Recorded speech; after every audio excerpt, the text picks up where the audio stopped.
o'clock. It's a special meeting on May 11th. It's good to see everyone, and thank you for joining on this Wednesday evening. First thing I'd like to ask Prue to do a roll call. I know we are expecting some of the members late, so. Okay, good evening, everyone. Oh, I thought someone. Chair Brian Caffarelli. Here. Vice Chair Chris Brogan. Here. I know Marlene Batista is going to be late, and Jay Gross will not be here, and also Commissioner Iacono is going to be late. John Matola. I'm here. And John Wynn. Here. Okay, great. Thank you. Thank you. And next, I'd like to do the Pledge of Allegiance. I pledge allegiance to the flag of the United States of America, to the republic for which it stands, one nation, under God, indivisible, with liberty and justice for all.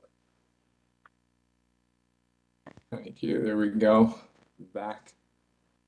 And then, as we've indicated in our prior meetings and on the postings and in this agenda, we are going to open up for the first part of the meeting public comment, because it's been a while since we have heard from the public, and we've come a long way, and the document is developed or developing, I should say.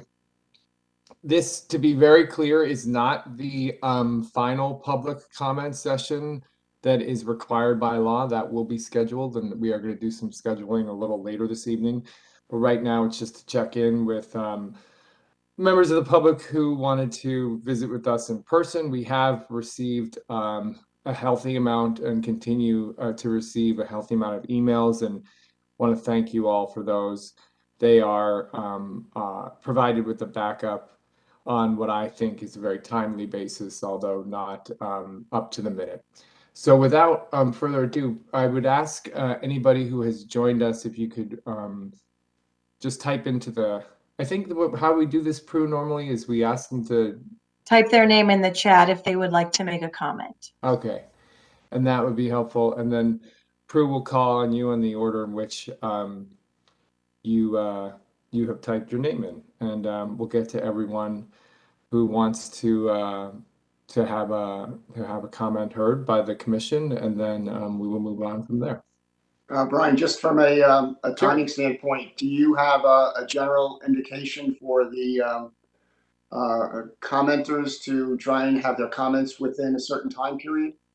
I think that, and thanks for that, and I did forget to include that in this agenda, but I think that in the past we limited it to, I'm pretty sure it was about 3 minutes, so we don't have to be hard and fast, but a couple minutes, we can't let it get totally out of control. So I think that 3 minutes more or less would be the time frame. Thanks for the question. Is that acceptable with the commission members, or? Okay, thank you. Do we have anyone in Prue? I do have Sarah Matthews. Okay, hi, good evening, Sarah Matthews. It's good to see you. Hi, good to see everyone. Thank you so much for your time. I appreciate it. Thanks for being here. So my name's Sarah Matthews. I'm the chairwoman of the Fairfield RTC.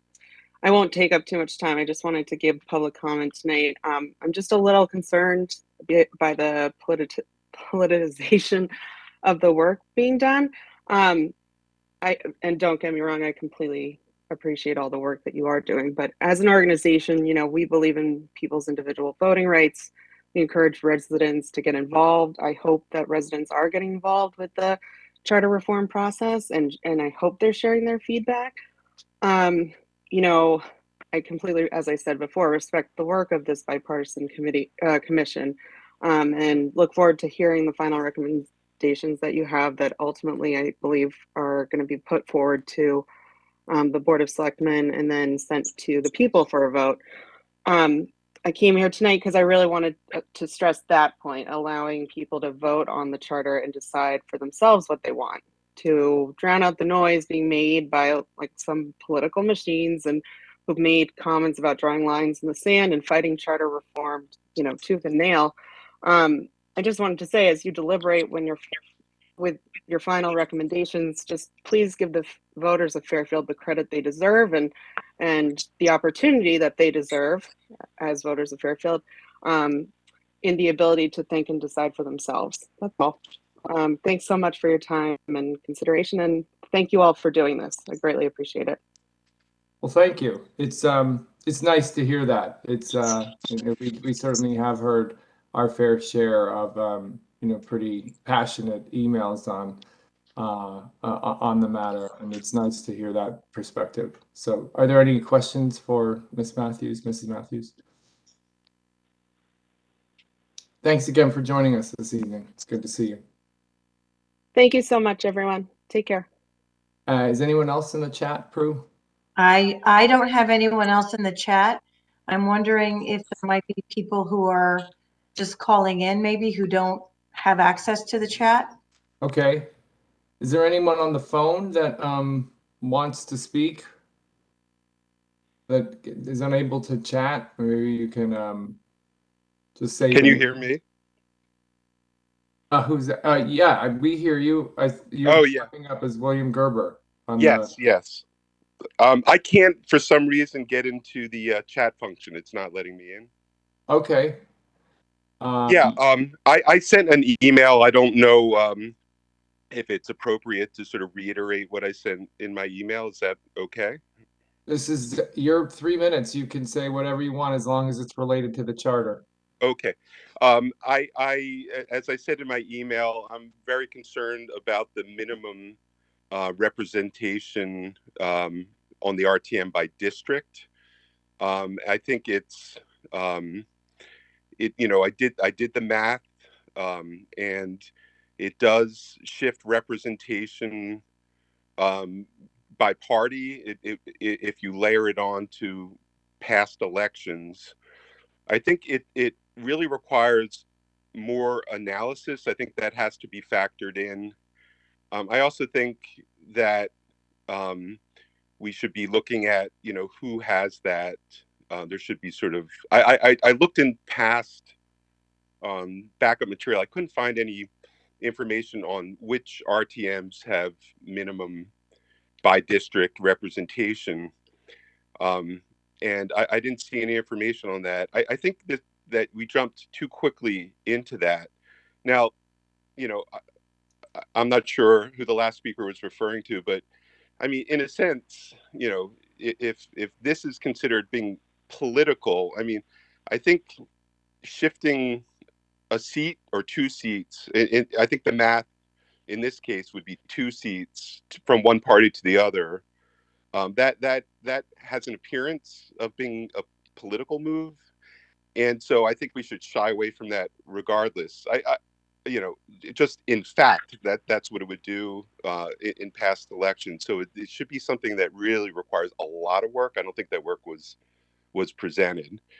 The other thing is, we've always had significant minority representation on the RTM. It's flipped back and forth between the 2 parties. We've had that without by district minimum minority representation. So we don't really have a problem.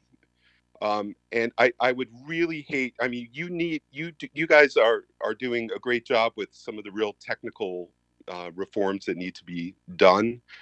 But I would, for me, draw a line in the sand. If this is included, it could, make a lot of people wary of voting for charter reform. I don't think it's necessary. I really hope you remove it.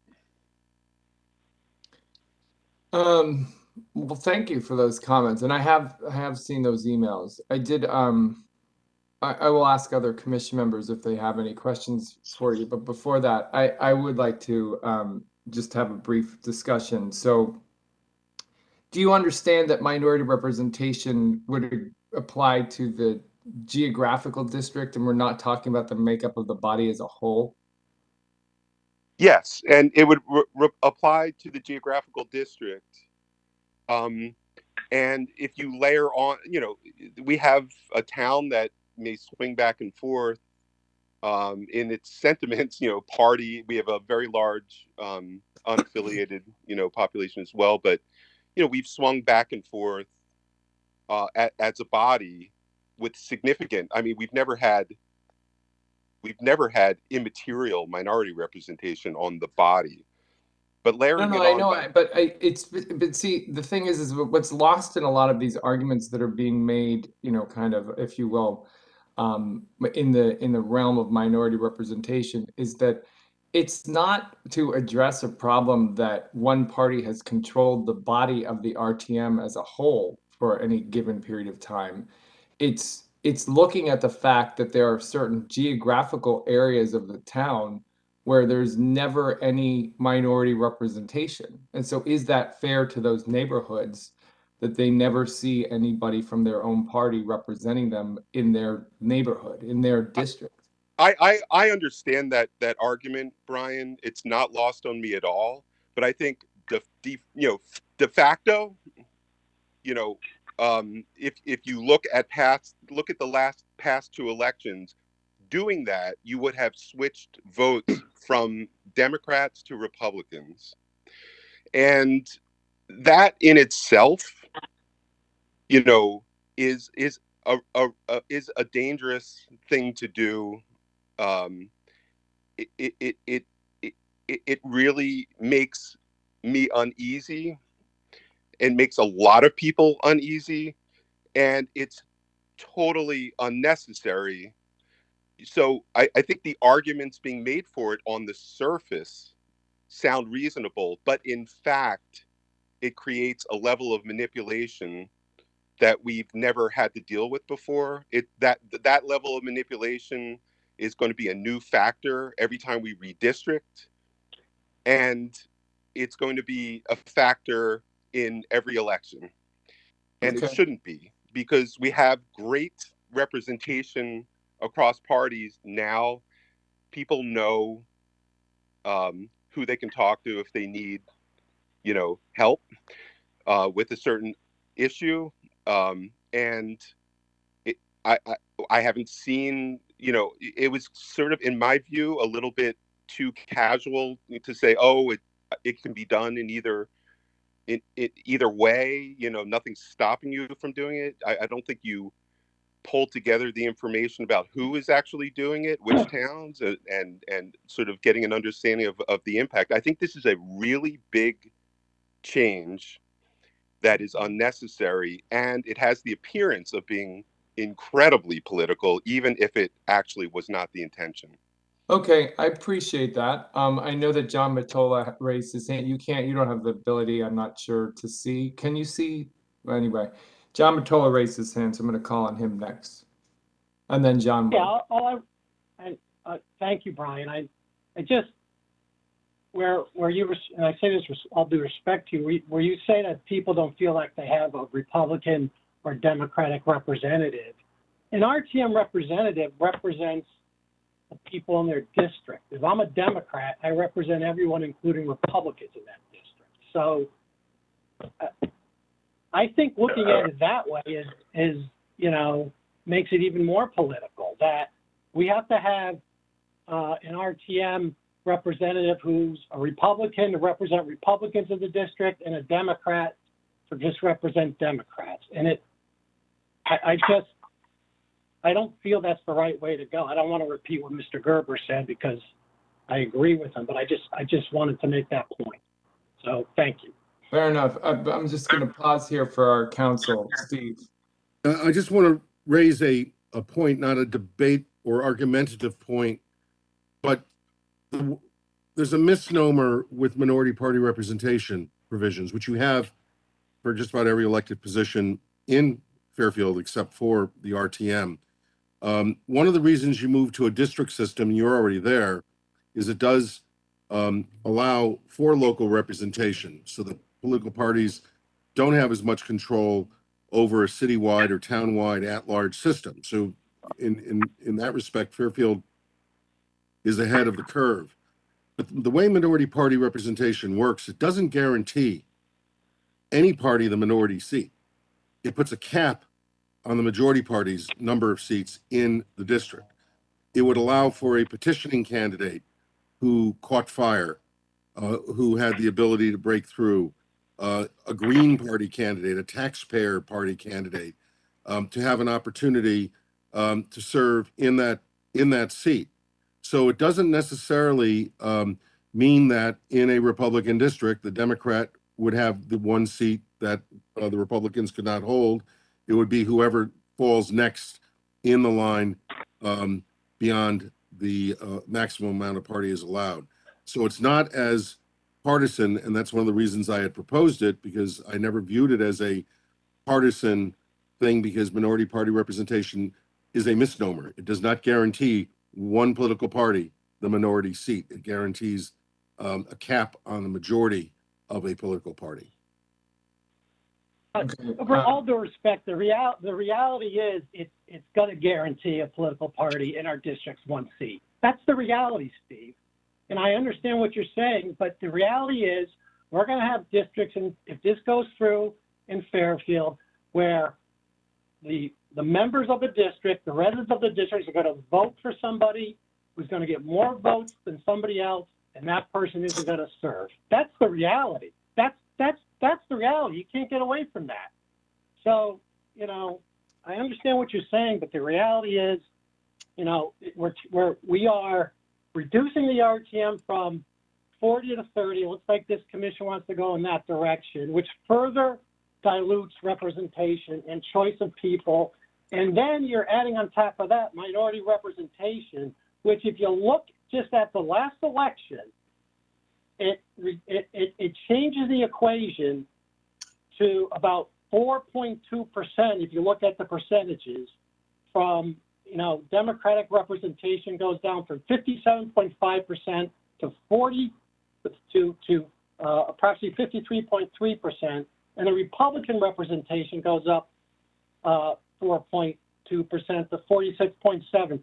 And, you know, it's just totally unnecessary in Fairfield because we already have a significant minority representation, and it's swung back and forth for years. So my opinion is you're taking choice away from residents of the particular district as to who they want to represent them.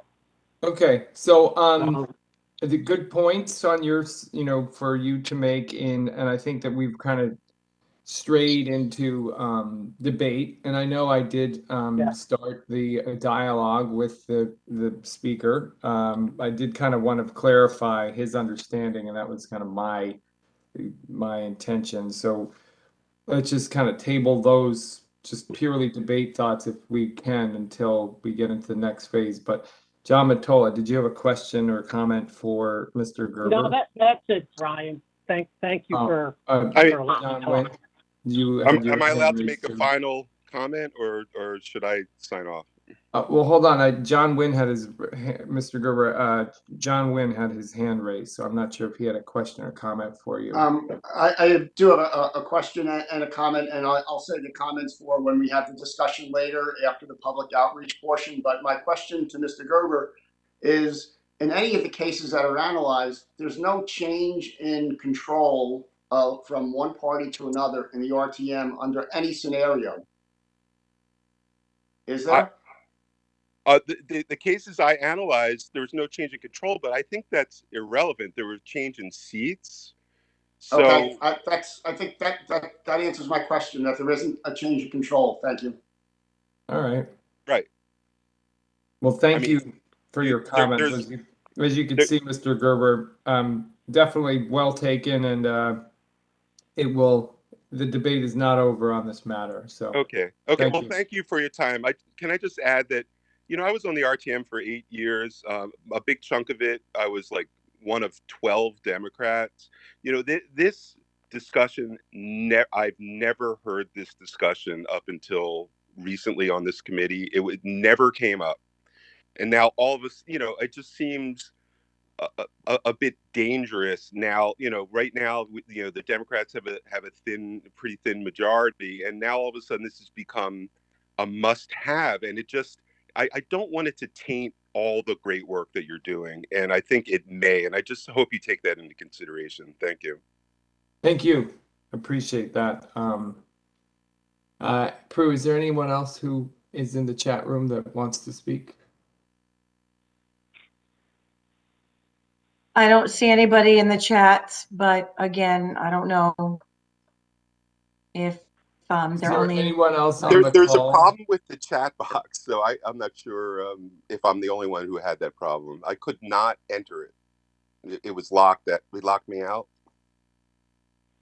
Nope, the chat box is open. I did have people in it. Didn't the first speaker sign into the chat?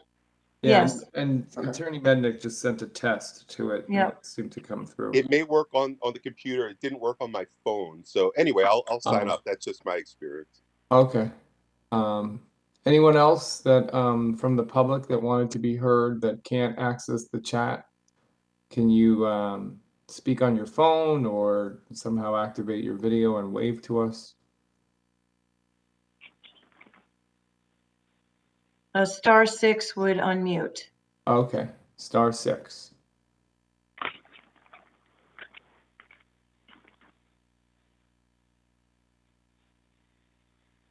All right, well,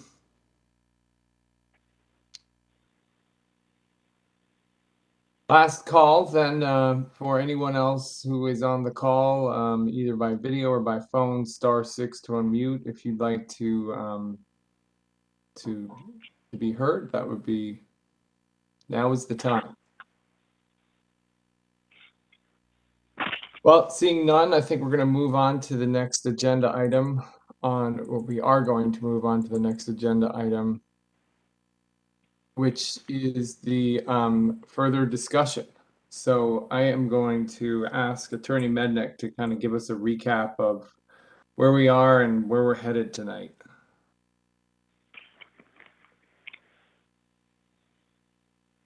Thank you, Mr. Document. Chair, members of the commission, members of the public. It looks like we're going to try to go through the 3 action items that we've been working on, and I passed out this morning. Thank you, John Wynn, for reminding me it was this morning and not yesterday. I actually did hold it till this morning for because I wanted to make some cleanups a little, even though I call it unedited. I wanted to make it more wasn't trying to presentable. correct you, Attorney Mednick, just so that people could locate it in your email. I know What's it's that? a busy effort to do what you're doing. Oh, thank you. Thank you, John. But I wanted to get the charter document out to everybody to get you first look at it, to see how all these action item documents come together, and kind of restructure the charter. The charter format's pretty similar to what it was. There's only so much you can do with charter format, but as you go through it, you'll see with the annotations, it will take you back and forth. If you really want to take a look at the current charter, you can find your way into it through the annotations. And so what I was hoping we would do is those of you who have either printed it out or want to work on screen, we can work with the new document, or if you follow along with the action items, the section numbers are the same. So you'll be looking at the same data, because the most recent action item represents what language has been placed into the charter document. So if you'd like me to start on Article 2, should we start? Yes. I've got Yeah. 50 tabs. 50 to try to get through tonight. Most of them I don't think are going to be controversial, but I wanted to see what we can do to get through those, as many of those tonight as we can. But just so, I'm sorry to be repetitive here, but if we are working on our screen from this document, Fairfield Town Charter 0.03 first iteration, that's a one way to do it, and you'll just tell us the page number on there, and then I would tell you the page number. It should correspond to my printed out version. Okay, great. So John Matola has a question. So if I'm looking at revised action item number 3, April 25th, 2022, that's the same thing, right? I could follow along with that instead.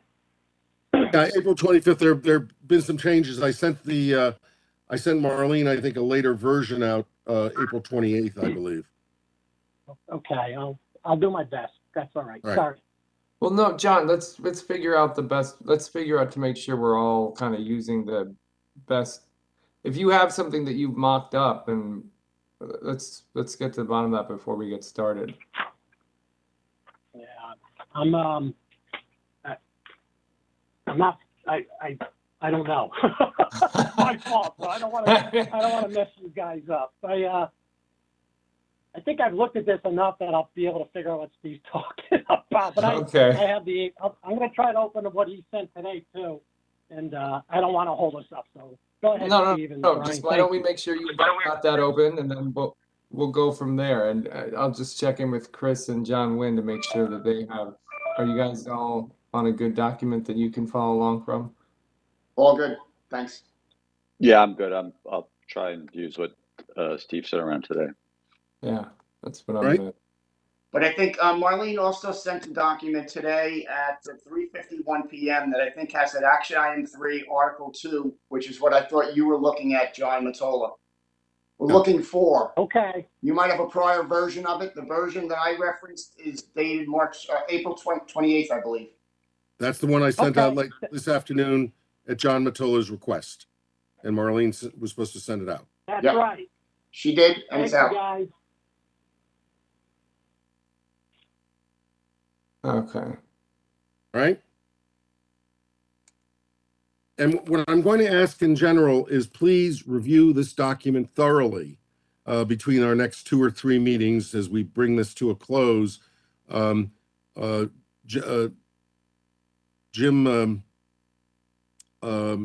Baldwin is doing so as well. Jim and I have been doing some editing together, and I have somebody on my staff doing edits as well. So any cleanup edits are helpful, but read it for context. Make sure I didn't lose anything in the translation. It's been not difficult, but it's complicated to move things around to try to reduce and eliminate redundancy. One of the things we're not going to do tonight is in the first article are the definitions. Town Attorney Baldwin is looking at them now. I've integrated him into the documents. If there's some that he raises questions about, we'll fix it. But I thought we were at a point where I should try to integrate them into the documents. And I think there are definitions that really do fall throughout the document.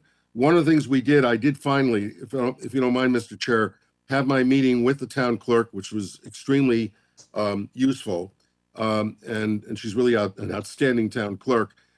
We went through the sections that I had questions on, got all my questions resolved. I think she's relatively pleased. This is a section I'm having Jim look at in particular on the public notice and meeting notice definitions. I'm hoping to have like a one-stop place for notice so that you don't have 25 different standards of notice in the document, so that all notice provisions go to the definitions. It may be a different time frame for notice. In some cases, you may need 3 days or 5 days, but you're going to have one standard of notice that is permitted by definition.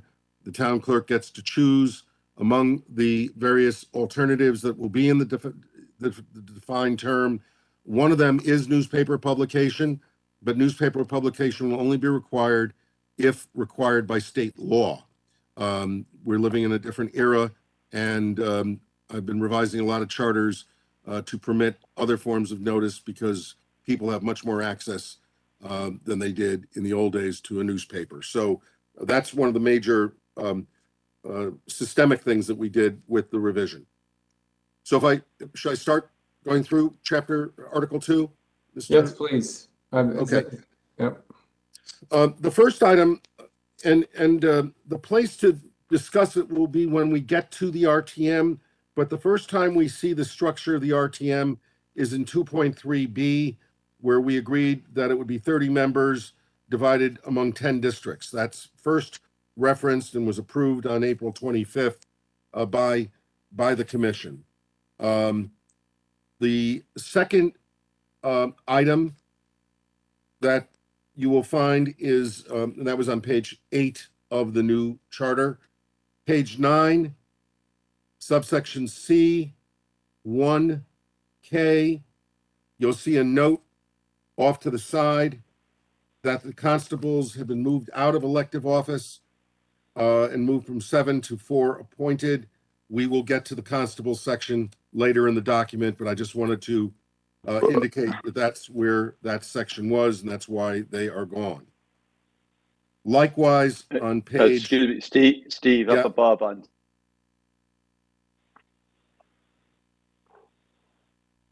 I think Chris is frozen.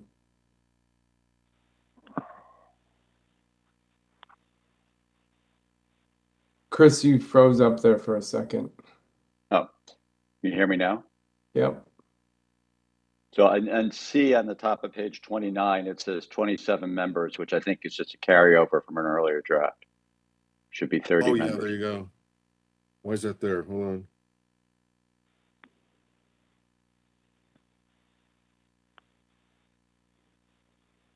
Yes. Yes. I did not change it in the second spot because it's a 2-year term, and I did not make that change. Got it. Thank you. Hey, Steve, Sure. I'm sorry to interrupt, and I have it on my screen here. These pages are numbered.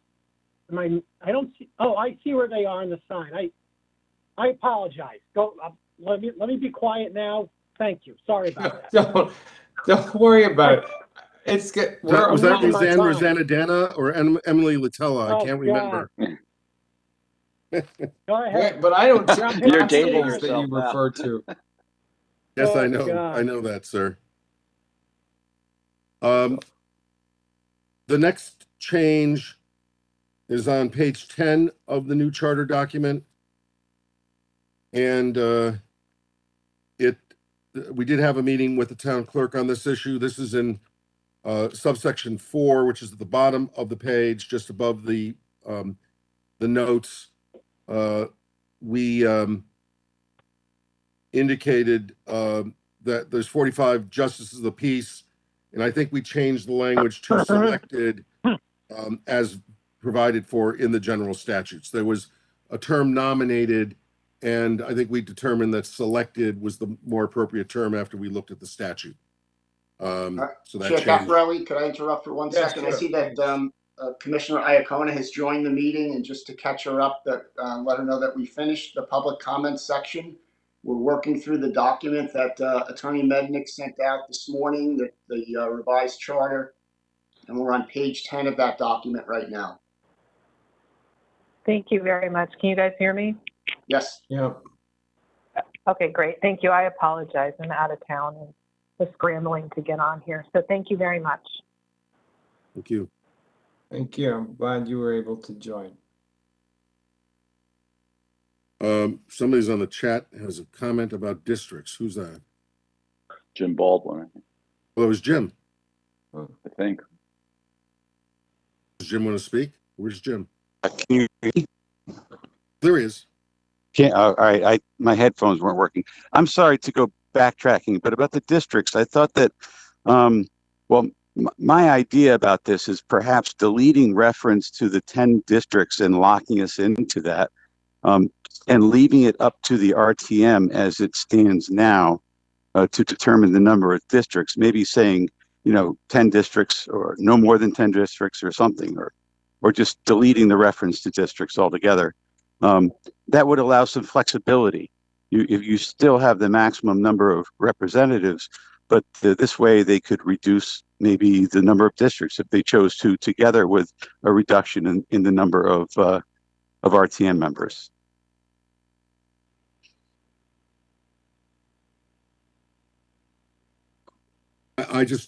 All I did was cast in here what I think that the commission had approved. They're allowed to debate it. It's a good, it's well taken, but I thought that they had decided on the language that's in here. So Okay. Right. No. Well, that's my observation, and I throw it out there for discussion. And if it's already decided, then so be it. That's fine. But I just wanted to be heard on it. Yep. So what is the issue here, that we don't want to put in 10 districts? Is that what Jim's raising? I don't want to limit, pigeonhole us into 10 districts. I want to keep it flexible so that if there was a situation where the RTM decided to reduce the number the members, they could correspondingly reduce the number of districts if they so chose. Yeah, but how would the RTM do that if it wasn't, I thought they only could do that during redistricting. Right? Well, That is correct. redistricting, yeah. But it's still an accurate statement that they're able to do it, right? Yeah, but Yes. that would be 10 years from now. And so if they wanted to do it before then, they would have to have a charter revision, or they could wait for the redistricting.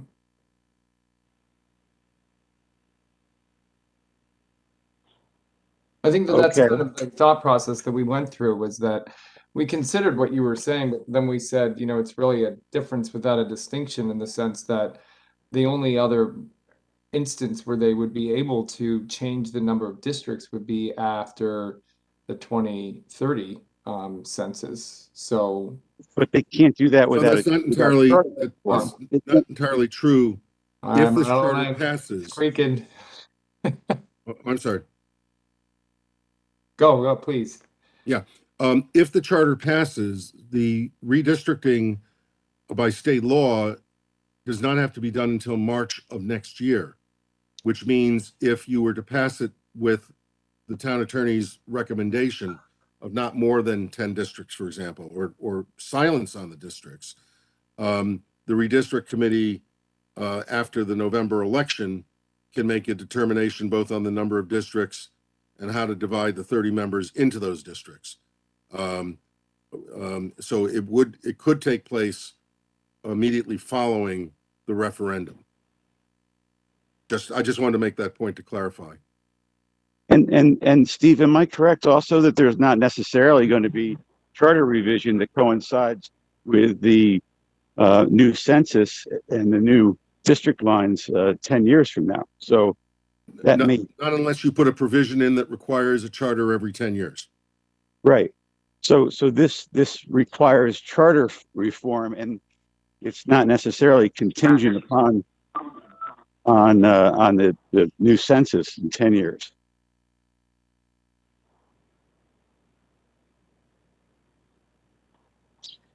Does anyone else have any comments on this matter? Well, I think when we I do. talked, Go ahead. Okay, I'm sorry. Chris, sorry, I please. didn't raise my hand. I think when we talked about it last week, as I remember, we thought, it's been 10 for a while, and then there's this whole thing about it's unusual to even have the discussion. And I think we heard that fixing this will help the committee, the four-person committee, move a little bit more efficiently, and we might avoid some of the problems we had in the past. So putting that all together, especially again since we've had it, I don't know how long, it's been a while, it hasn't been forever, but it's been a long time. I think we thought, why don't we just lock it in, and then if somebody wants to change it in the next charter commission in 10 or 15 years, they can do it. Okay. It also was a reaction to possibly going to 9 districts, and the sentiment was to not change from 10 to 9, leave it at 10 the way it is right now. Yeah, but it's not in the charter right now, is it? No. So Neither that's is fine. actually having representation by district in and of itself, I don't think. It would just said 56 members, up to 56 members, and so.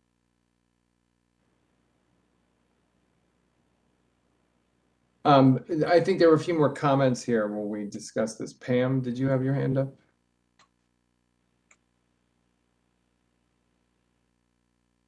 Was that a yes? No, I didn't. But I mean, but Commissioner Brogan's correct. I mean, that was sort of the thought process here.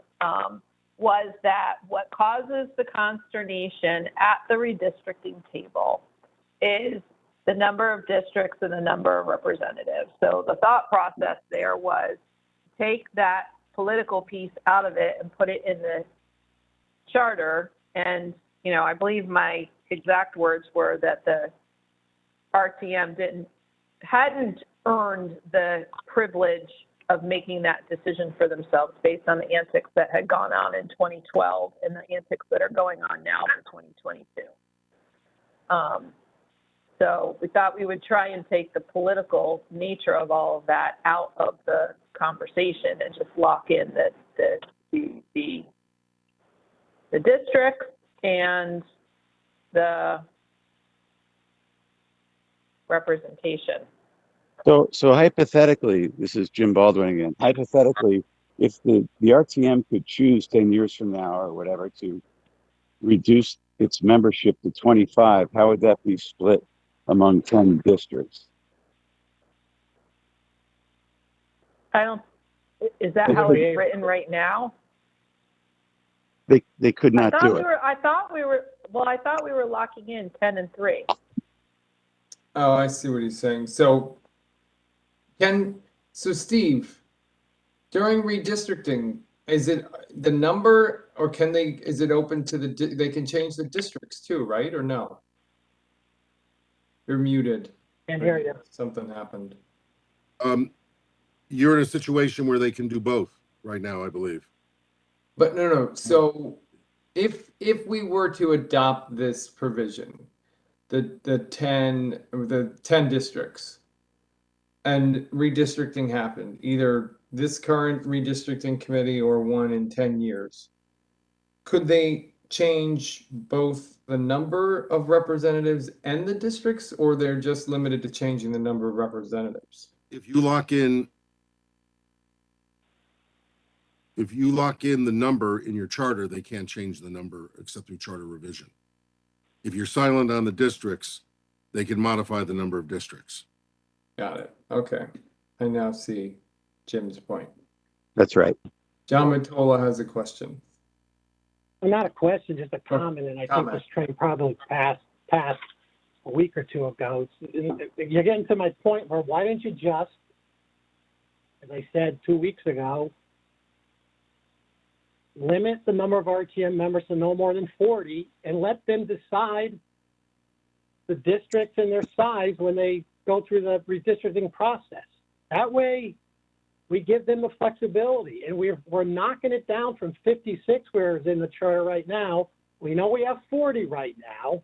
Lock it in there, no more than 40, and let them do their thing. And I know they have trouble doing it sometimes, but they got to learn how to do it. So it's not that they have again, trouble doing it sometimes. They're having trouble doing it twice. Only one commission has been able to successfully do it. I mean, at the redistricting level, I actually, that's fine. But we're already at 30, and I don't want to go back and renegotiate that again. If you want to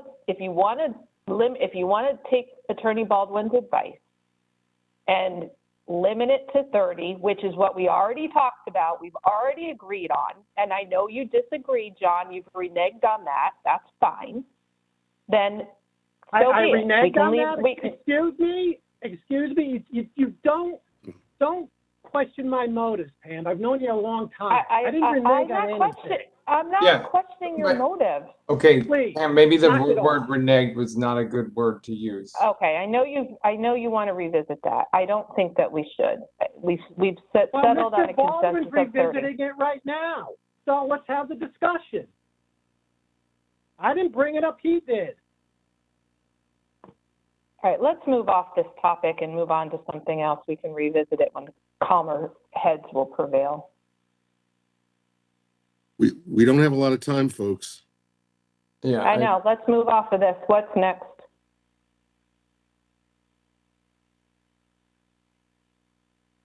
Just Baldwin here, just for the record, I was only revisiting limiting the number of districts in order to give flexibility to the RTM, but not addressing or suggesting that we change the number of RTM members as you've decided. So.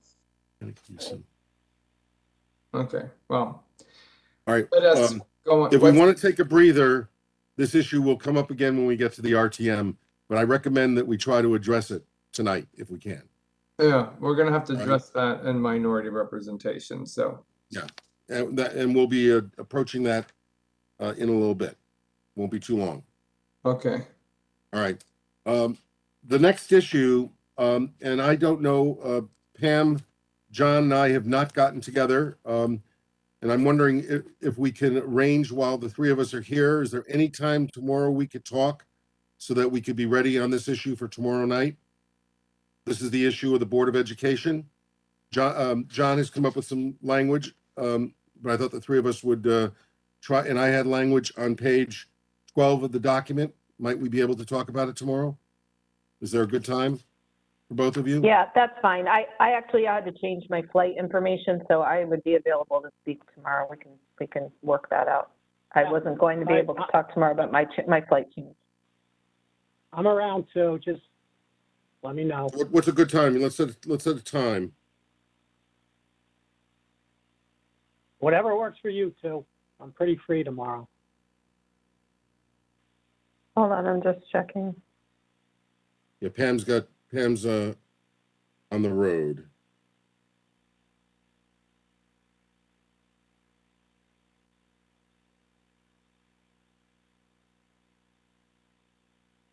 $10 okay? That'll be great. I'll put it 10 o'clock tomorrow morning. Or I could either do 10 or noon. I prefer 10. John, is that okay with you? Yes. Steve, I'm going to email you my cell phone though. I don't think you have it. Cell phone number, and I'll call from my cell phone. I'll do a three-way conversation from my cell phone, 10 o'clock tomorrow morning. Pam, I have your number already. Okay, thank you. All right, so we'll move on from this. Try to pick up the pace here a little bit. Hold on, let me get this in my book. All right, so we will discuss this issue in the morning. The next item is on the next page. It's just another reference to the justice of the peace. There's some repetitive stuff here. So when I said there's 50 items, it's not really 50 items. I just want to make sure I hit all the items. It's on page 13 of the document, in the vacancy provision. The next change is on page 15, just above, it's in subsection G, just in 2.6G, resigning from elective office. This was one of the items we discussed with the town clerk, and we changed the language from the date of notice resignation is submitted to the date the resignation is received. It's much easier to determine in the town clerk's office that she received the resignation than to actually figure out when it was submitted. So it's a minor change, but the conversation with the town clerk was very useful in that regard. So I have it as discussed. We discussed it in April. It's not been approved, but I just wanted to let you know that that language is in there so that when we go through and start voting on this thing, that you'll know that it's there. And sorry, Steve. Yes. In the title of that, is this still of the constable and justice of the peace, or just justice of the peace? This is vacancy. This is just resigning from elective office in general. Subsection G. Oh, I see constables there. You're right. Gotcha. That should be cleaned up. Thank you. Oh, that's an F. Sorry, it's an F. Yeah. That's an F. Thank you for catching that. Okay. The title and the body. Okay. Oh, the title gave it away. Excellent. All right. Good eye. It's good to have a corporate lawyer on this commission, paying some attention to this country lawyer's work. Thank you. So the resigning is submitted as opposed to received. The next change is on page 17. This is a modification, unless we change it as a result of debate at some point, in subsection B2 to deal with the on the election of the RTM members. There's a reference to the minority party representation provision. If that remains in the charter, it will remain in this section. That's the Okay. reason that chapter that was touched there. The next change, we're at the RTM, and we can have the discussion that the town attorney raised earlier, if everybody feels like doing it. We also have background materials from Commissioner Wynn that have been submitted with regard to an analysis of how the minority party representation provisions work. This would be the place to do it if the chair feels we should move on and take it up tomorrow and give everybody a little breathing room. Happy to do that as well, but I just wanted to say we're at the point where that could be discussed. Yeah, I think I'd rather make some progress tonight. I think Right. we've discussed this Oops. matter a lot, and All right. I will staple this in the document and keep this issue alive. I do have a question, not anything that we fixed. On the next page, where it says no, this is subsection F. No, and Jim's on is the town attorney still here? Yes, he is. I see his name. No elected town official or appointed town officer, excluding, however, members of advisory boards or commissions. I see the term referenced occasionally in the charter, but is there a difference between an advisory board and permanent board? Are the permanent boards the ones that are created in the charter? so Because you could also create a permanent board in by ordinance. I mean, they're all temporal in a sense. And what's an advisory board or commission? Where are you? Where's F? This is in subsection F on page 20. Oh, 20. Okay, and then John Wynn had his hand up before we go to our. Actually, yes, page 20. So, Steve, the question of advisory boards, I did a tiny bit of research on the town website. There is a category under governance of advisory boards. They seem to be a subset, and there's a list on the town webpage, and they take on specific projects, studies, analysis, and then report back to the appointing body. That is usually the Board of Selectmen. A couple of the ones that are listed there that have been recently, active and performing studies and other activities for the town were the Racial Equity Task Force, the Strategic Plan Committee, the Sustainable Fairfield Committee, the Citizens Emergency Response Team, and there's about 8 or 10 others. But they seem to form based upon a specific need. They're typically appointed by the Board of Selectmen. They undertake a study, and they might have continuing activities, but they don't actually create policy as I understand it and see it. And I'm happy to be corrected on any of that if anyone has a better view. So then that makes sense to me. So they're like task forces. They're limited in duration and probably limited in scope in terms of their task.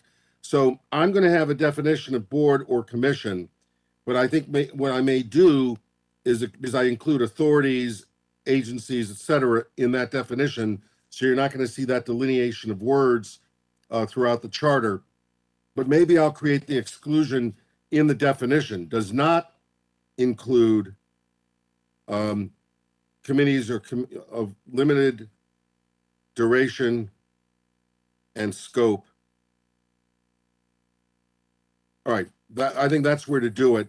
And what they're saying there is if you're on one of those, it doesn't restrict, there's no restriction. You have an ability to serve on something like that if you're on the RTM. You can't be on another board or commission. You can be on an advisory. So now I know what that is. Thank you, John Wynn. My Appreciate pleasure. it. Jim Baldwin, are we okay with that? Maybe Jim's not. I'm okay with that. Right.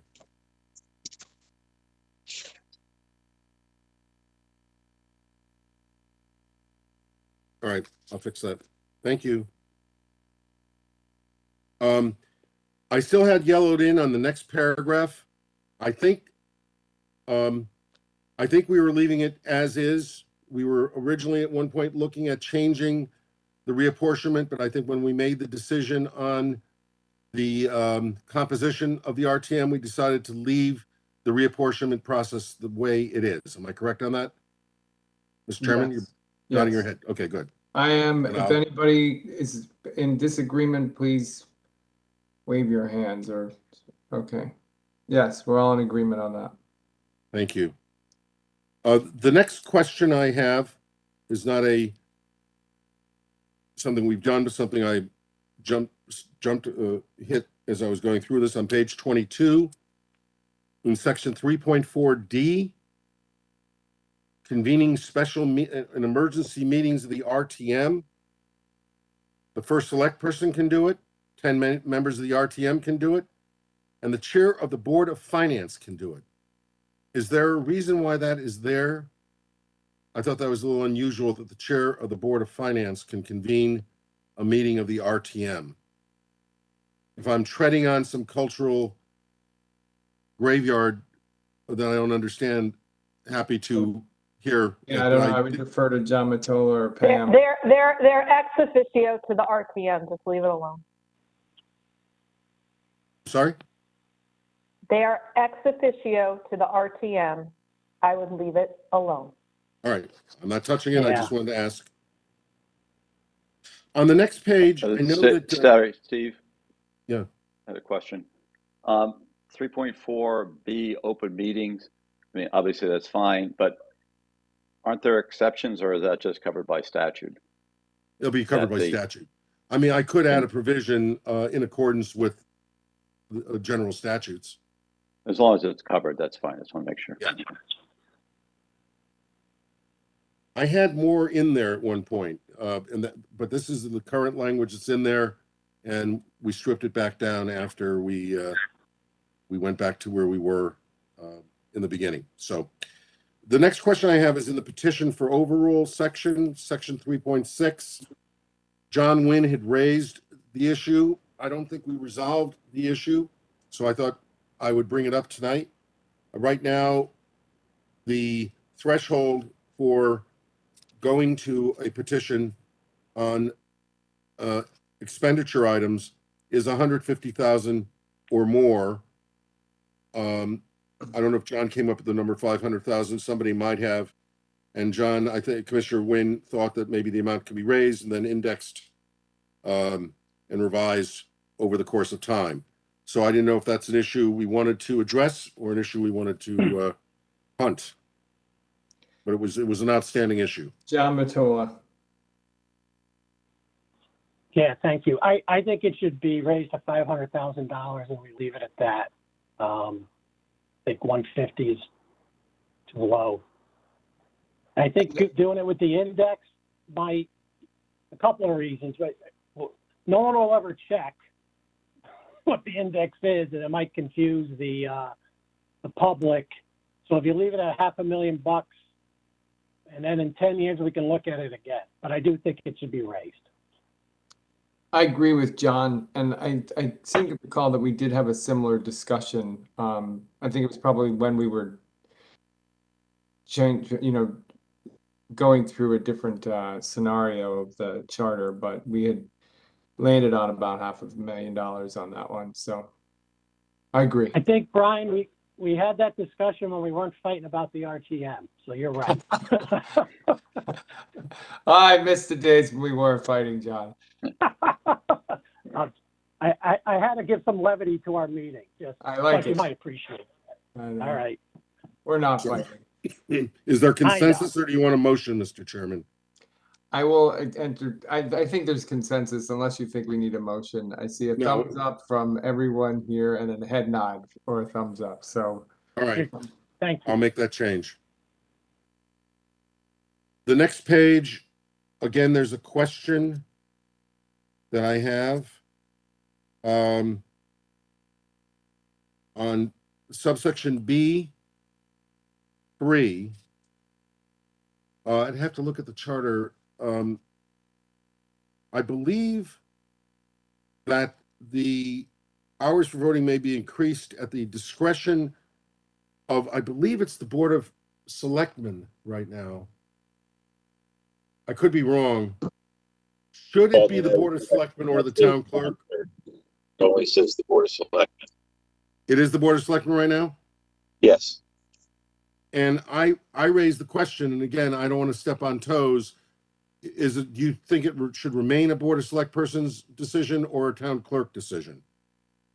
I do believe that it should just remain as it is with the Board of Selectmen and not infuse another party into the decision-making process that could always only lead to possible problems. So I just raised it because it was just something that hit me. If no one feels there should be a change, let's leave it at the Board of Select persons. Is that all right, Mr. Chairman? I don't see anybody. I see a Yeah. thumbs up, thumbs up. Yeah. It looks like we're okay. All right. We're on to Article 4.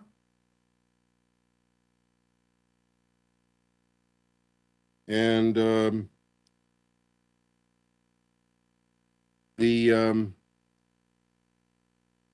are a couple of issues here. One of the issues was some holdover language that, let me just see here.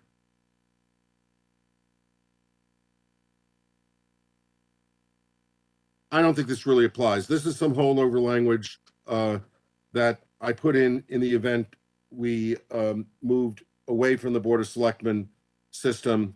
I don't think it's really needed here now that I look at it again. Chris Brogan, the vice chair, raised a question about whether Board of Ed contracts are included in this provision. And my answer has been, and I'm happy to defer to the town attorney again, that I would assume that Board of Education multi-year agreements other than CBAs would need to have legislative body approval. I'm not sure what your practice has been, but that's local money. That's not Board of Ed. Board of Ed doesn't own that money. They just get to control the line items in their particular budgets. If they want to go to multi-year contracting, they would need approval of the legislative body. That was my answer to Chris's question. I don't think we need to do anything to the charter. I did want to respond to his question, though, formally. Yeah, thank you.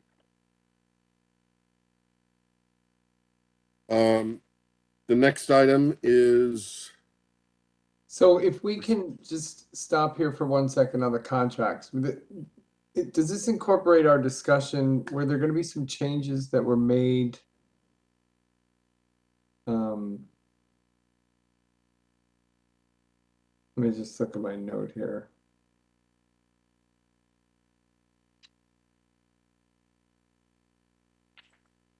I think this is good, right? Yeah. Okay, I apologize.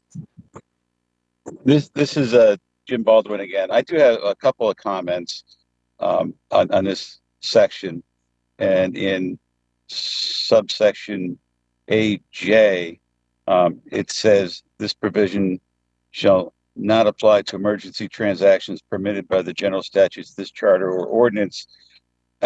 We may want to add, or the purchasing policies established by the Board of Finance, because that is within the Board of Finance's purview, according to the charter. I think it should be A2, right? Not J. It should be A2. Oh, I'm sorry. I may be No, looking. Jim, you read it right. You read it right. I think it's just There's a a typo. Scribner's. Yeah, I'm working off of an earlier iteration, I think, perhaps than the one you got. But that must be the section. Jim, do you want to get me that language? Yeah, I'd be happy to share that with you. And it dovetails with another comment I have when we talk about the Board of Finance and their duties. That is not included. You have it somewhere at the very end of my copy, and I just think that should be put back in to the Board of Finance's authority and and their responsibilities. But we'll get to that in due course. All right. All right. So I'll wait. If you can get me that language, that'd be great, because I'll try to make these changes so everybody can see them tomorrow if possible. If I may also suggest that the bit about the duration of less than 1 month and expenditure or income to the town less than 10,000, I would suggest perhaps changing those numbers to 3 months and say $25,000. It's kind of along the same lines as the change that was made earlier, and just recognizing that a dollar isn't what it used to be anymore. Everybody okay with that? Can you just repeat that, the last part? This is in subparagraph B under that same section. Jim wants to move the duration of more than 1 month to 3 months and the amount of less than 10,000 to less than 25,000. Update the numbers. Yeah. I'm okay with that. I'd like to hear from the members. There's a thumbs up from Vice Chair John Wynn. Thumbs up from Matola and Pam, so we're all good with that. Okay, good. Anything else, Jim? No, that's it for this section. Thank you. Thank you. The next changes are on page 31, subparagraph 4. Steve, did you skip something on 29 where you had a question? Oh, hold on. Oh, that was a question. I was trying to figure out what agency it was. It's the WPCA. Okay, got it. I did figure that out. Thank you. That was more of a internal Mednick note. So sorry, I didn't distinguish it. I like those. The next change, I think, is a John Wynn question, if I'm not mistaken, on page 31, under the duties of the first select person. In an earlier iteration, we had language of keeping the RTM and Board of Finance fully informed of the financial condition of the town by issuance of quarterly reports of income and expense as to budget items, including grants, receipts, expenditures, and changes to said budgeted amounts. The reason I took it out of an earlier draft is we were dealing with a slightly different form of government. I think Commissioner Wynn thought it might still make some sense to have it in there. I'll leave it to him. Am I right on that, John? This is your. Yes, that is correct. It's basically a quarterly review of the executive of the town to submit to the Board of Finance, kind of a quarterly review of status of income, expense, receipts, expenditures, grants, just so everyone's fully informed on the period to period financial results of the town. Where is this on 31? Page 31, item number 4. Okay. You'll see the note on the right, caption. Go look online. And John, was there language you needed to fix in there that you didn't like? No, I think the words you have here, I think previously this was in there and it was limited to income and expense. And I didn't think that was the best term. I thought it was including grants, receipts, expenditures, because the nature of financial transactions are a little bit more expansive right now. So you're talking about something quarterly, but in my version, number 4 doesn't, it just has an annual. No, this will be a new number under 4. I only have it referenced. This might be a new 5. This is a standalone concept, Mr. Chairman. Okay. So 4 will stay the same. I don't think there's no change in 4. We're simply saying add a new 5, 6, 7, whatever number it is, just add a new duty. That's all. It's a logical place for it to flow after 4, but it's not part of 4. All right. Hold on. Do you mind citing the item and the letter? I don't have page numbers. I don't know why. I'm working off an iPad. It just doesn't give them to me. Hey, Pam, I had that trouble too. If you look at the document at the very bottom, where if you look at the bottom where it says Fairfield Charter First Consolidated Iteration, has a date. See the little number next to it, 31? That's the page number. Yeah, I was having trouble picking that up too. Do you see it? No, where is that again? What am I looking at in the Like at index? the bottom of every single page, it says Fairfield Charter, first consolidated iteration, and it has 11 May 2022. Do you have that at the bottom? No, Okay. nada. Maybe it's not picking up on your doc, but that's the page number. Yeah, Sorry. okay. No, that's okay. If you would, guys, just wouldn't mind saying like section 4.2D, that I'm would sorry. help me. So this is section 4.3B4, but it's a note to the side of 4, Pam. Okay, It's a caption. 4.3. Got it. Thank you. Sorry. I'll be a good boy going forward. And Vice Chair Brogan has a Yes. comment. On the section 4, and I'll defer to John and Pam, but when we talk about capital budget for the next financial year, should we also include that the long-term capital budget? There's no, I didn't see here, and I don't think I saw in the budget section anything about a long-term capital plan. And I think, and I could be wrong about that, we had talked about that earlier, that we wanted to formalize, I guess what we have now is a waterfall, something like that in here. You know, if I'm mistaken on that or that doesn't make sense, as I say, I'll defer to you. So I think the language is good. I think we should include it. I think just, John, just to let you know that we do get those things during the year. We do get quarterly reviews. We have them at our Board of Finance meetings. So they're done. I know the administration right now is in the process of doing a more formalized capital plan that they're going to, I think it's my understanding, there's a committee set up looking at that, and their intent, I think, is to have a more formal plan that's going to be presented to the town bodies on a regular basis. So I guess my point is, I like the language. I think we should include it. But I also think that the town is doing many of these things right now, but this will be comforting that they're required to do it. And so that's what I would say about that. John, I agree, and I thought it was being done. I thought it was good to put it in here, and for some reason, I thought it was in here and then got taken out. And that's the reason why I brought it back up. Yeah. But my point about a quarterly review is a little bit different, I think, than Chris Brogan's point. So I don't know if we fully addressed that. Yeah, my get point was quarterly just, review. it was separate from that. It was on the, it says here that the first select person, I think it is here, has to submit proposed budget, including a capital budget for the next fiscal year. Should we add in some reference to a long-term capital plan? Oh, I'm sorry.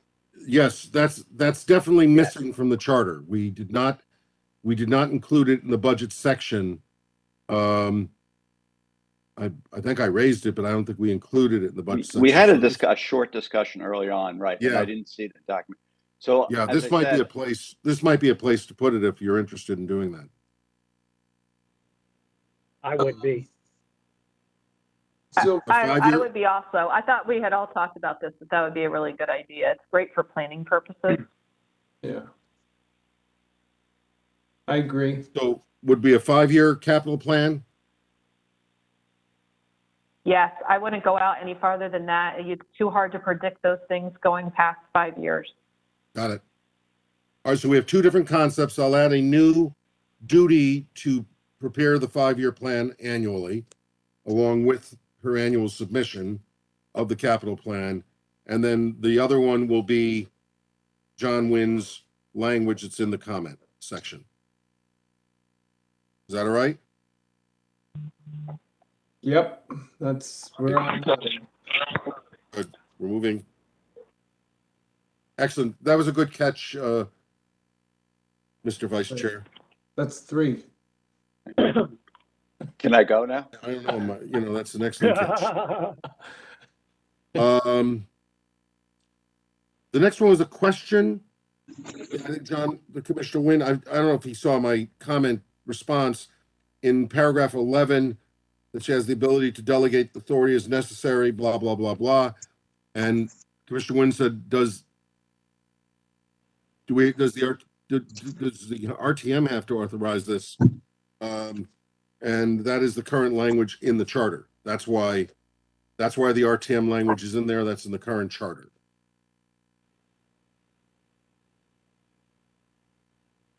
And I do not recommend taking any powers away from the RTM in this process.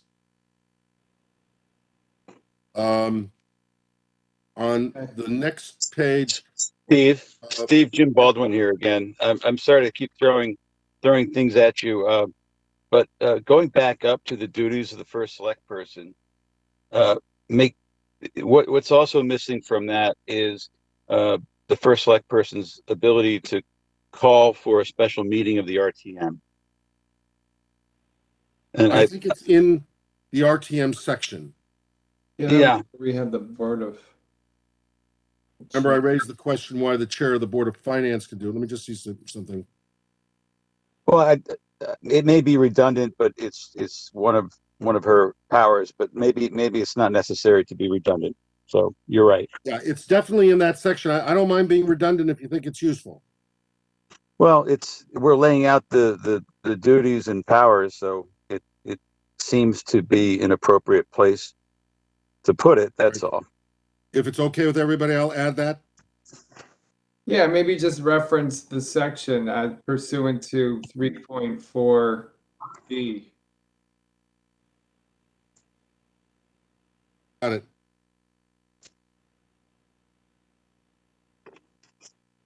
Got it. All right, I'll take care of that.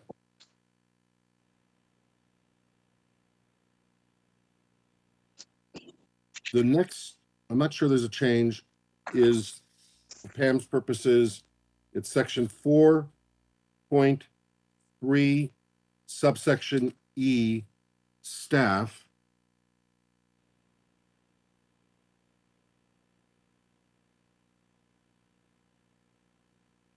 It was a note, I don't know where it came from. This says that is this new language? Yeah, this is new language. So I think I accepted the new language. I think we accepted it a while ago. I don't know why the comment note is still there. And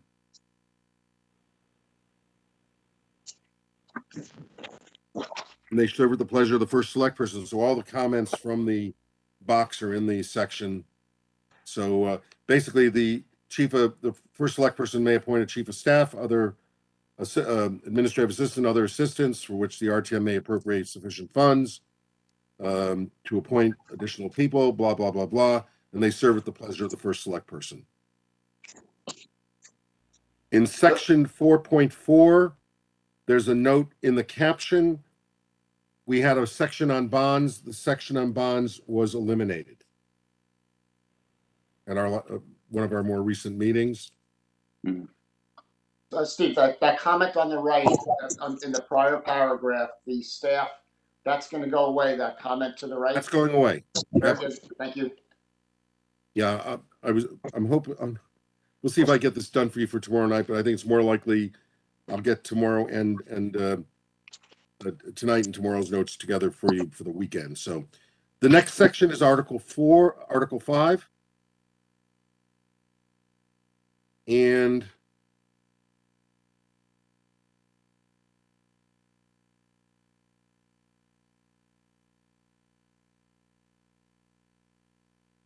I don't know why there's a comment here, but there's a comment at 5.1A, Commissioner Iacono, and it's blank. Do you recall there shall be a town clerk elected at the times and for the terms set forth in section 2.3? I can't remember if there was an issue. Where are you? In section 5.1A. Okay. And that's for the town clerk. There shall be a town clerk elected at times for the terms. I don't think there was an issue that kind of been. I think yeah. the only thing that maybe that was, the only thing I remember there had to do with resignations, and that was just if we were getting rid of the Board of Selectmen, we had to say who she was resigning to, or he was resigning to. I don't remember anything but this. All right. To me, that's just a straggler. All right. I think it's a straggler. The next issue is, I think I don't know if it's resolved. I know people have strong opinions one way or the other. 5.1B3 is the first mention of the treasurer. And I think Commissioner Iacono raised the question, are we keeping the town treasurer? And while this is not where, well, the treasurer is coming up some point here, this may be a time to have that initial discussion, Mr. Chair. Yeah, John Matoa. I guess I can ask Jim Baldwin this question. I thought pretty much all the duties that a treasurer would do are performed by the director of finance right now. And I think it doesn't say that specifically in the charter, if I recall, but that's the reality. So that's my comment. I'd like to hear from Jim Baldwin on that, if he has any opinion one way or the other with respect to that. Yeah, this is Jim. That's accurate. That's correct. It's largely ceremonial. It's got the potential for being used for something more than ceremony if another select person chose to do so. But if you take this position away, then that option will not be available.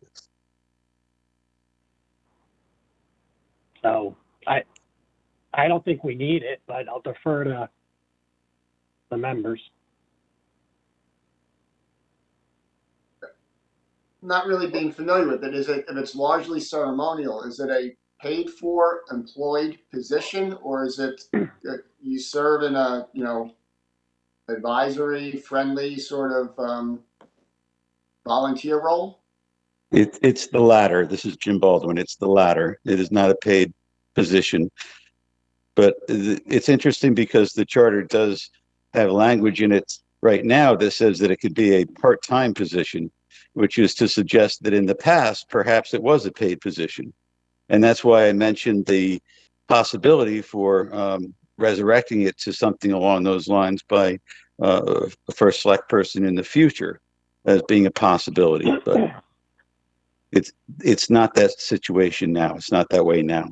And it has not been for quite some time. Chris Brogan. Yeah, and I was just going to mention, as I mentioned last time, I talked to a former treasurer, and who was a pretty diligent person, and she thought there's really no need for it. Because as they said, everything got delegated out, and she saw some pieces of paper come back through her once in a while, and that was it. So I don't think it's needed.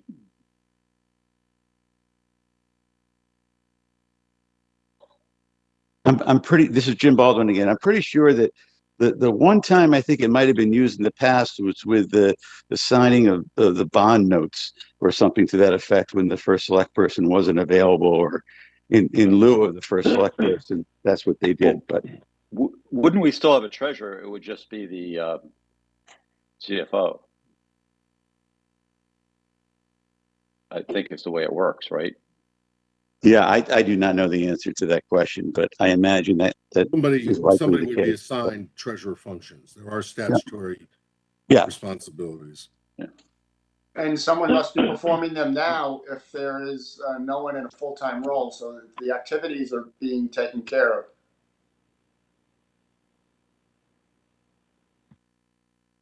My understanding is it's the CFO. So with that, would it make sense to eliminate the treasurer and vest with the prior comment that I have above that, to vest the responsibility with the statement of receipts and disbursement of receipts with the Department of Finance?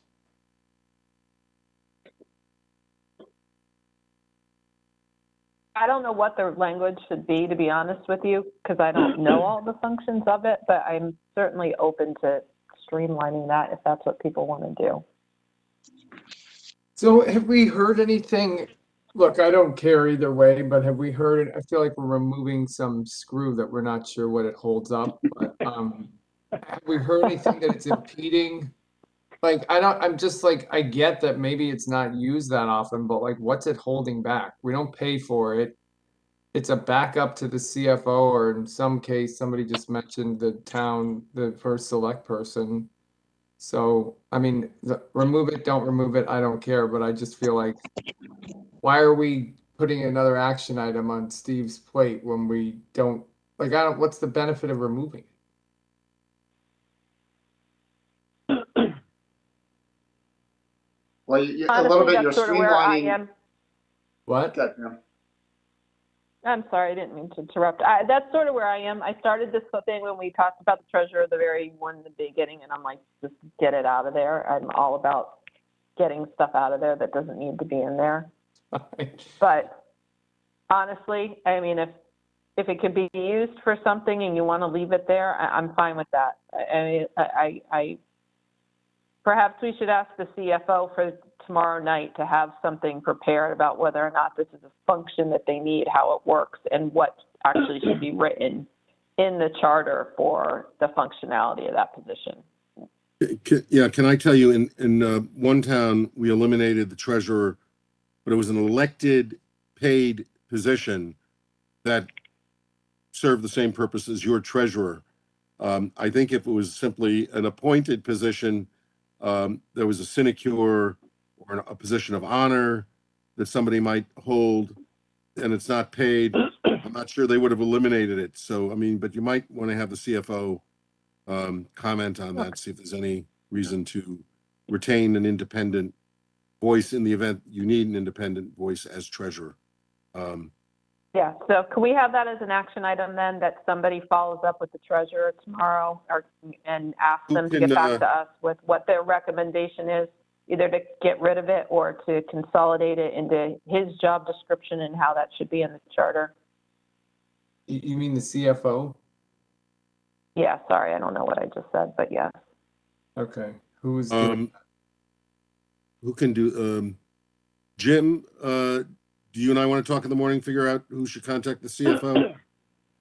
Yeah, I'd be happy to do that. That should be easy enough. Yeah. All right, you'll take care. All right, excellent. Then I'll shift that to you, sir. Just in the way of notes, the treasurer function, typically we manage things like risk management, insurance policies, capital structure in a typical corporate environment. We seem to outsource many of those activities to outside counsel, and we've moved insurance and risk management over to a different department within the town. So you might hear some of those terms from the CFO.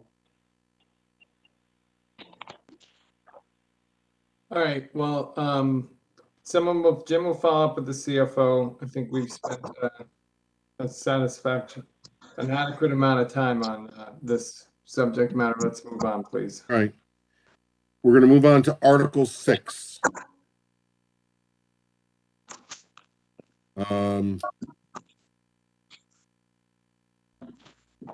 first item in Article 6 we're going to pass, which is Article 6.2, Board of Education composition. That's the issue that the commissioners and I are going to discuss tomorrow morning. The next item is, again, a Commissioner Wynn issue. And this is in section 6.3D, assessment system. We approved the changes in this back in January, but Commissioner Wynn had raised a question regarding the concept of the concept of the word system. I'll defer to him on this. Sure. The term system seemed to get us as a town wrapped around the axle at some point in the past, where some people wanted to construe it as related specifically and only to the IT system. What I thought would be helpful is if we put wording in that would indicate that system is not just information technology solution, but it relates to the record keeping. It involves the process, procedures, oversight of the property assessment process utilized in establishing fair and equitable values. All the wording that's there. It's not changing the role of any board. It's just clarifying the nomenclature so that it's understood what's being referenced. Hi, this is Jim Baldwin again. If I could speak to this, because John Matoa, you may recall from a discussion we had with the Board of Finance about this language in the charter and what it means. And it goes back, I think, to the time before the statutory requirements that are now, well placed and well established, that require municipalities to have a revaluation, I think every 5 years or 4 years, and at least one of those is allowed to be based on one type of assessment system or evaluation, and in the alternate period of time when the next assessment is done, by statute, it's required that it be an inspection. And so I think the language is actually outdated, and it may not be necessary, but that's the suggestion as well by Ross Murray, who's the tax assessor. He questions whether this is even necessary language anymore.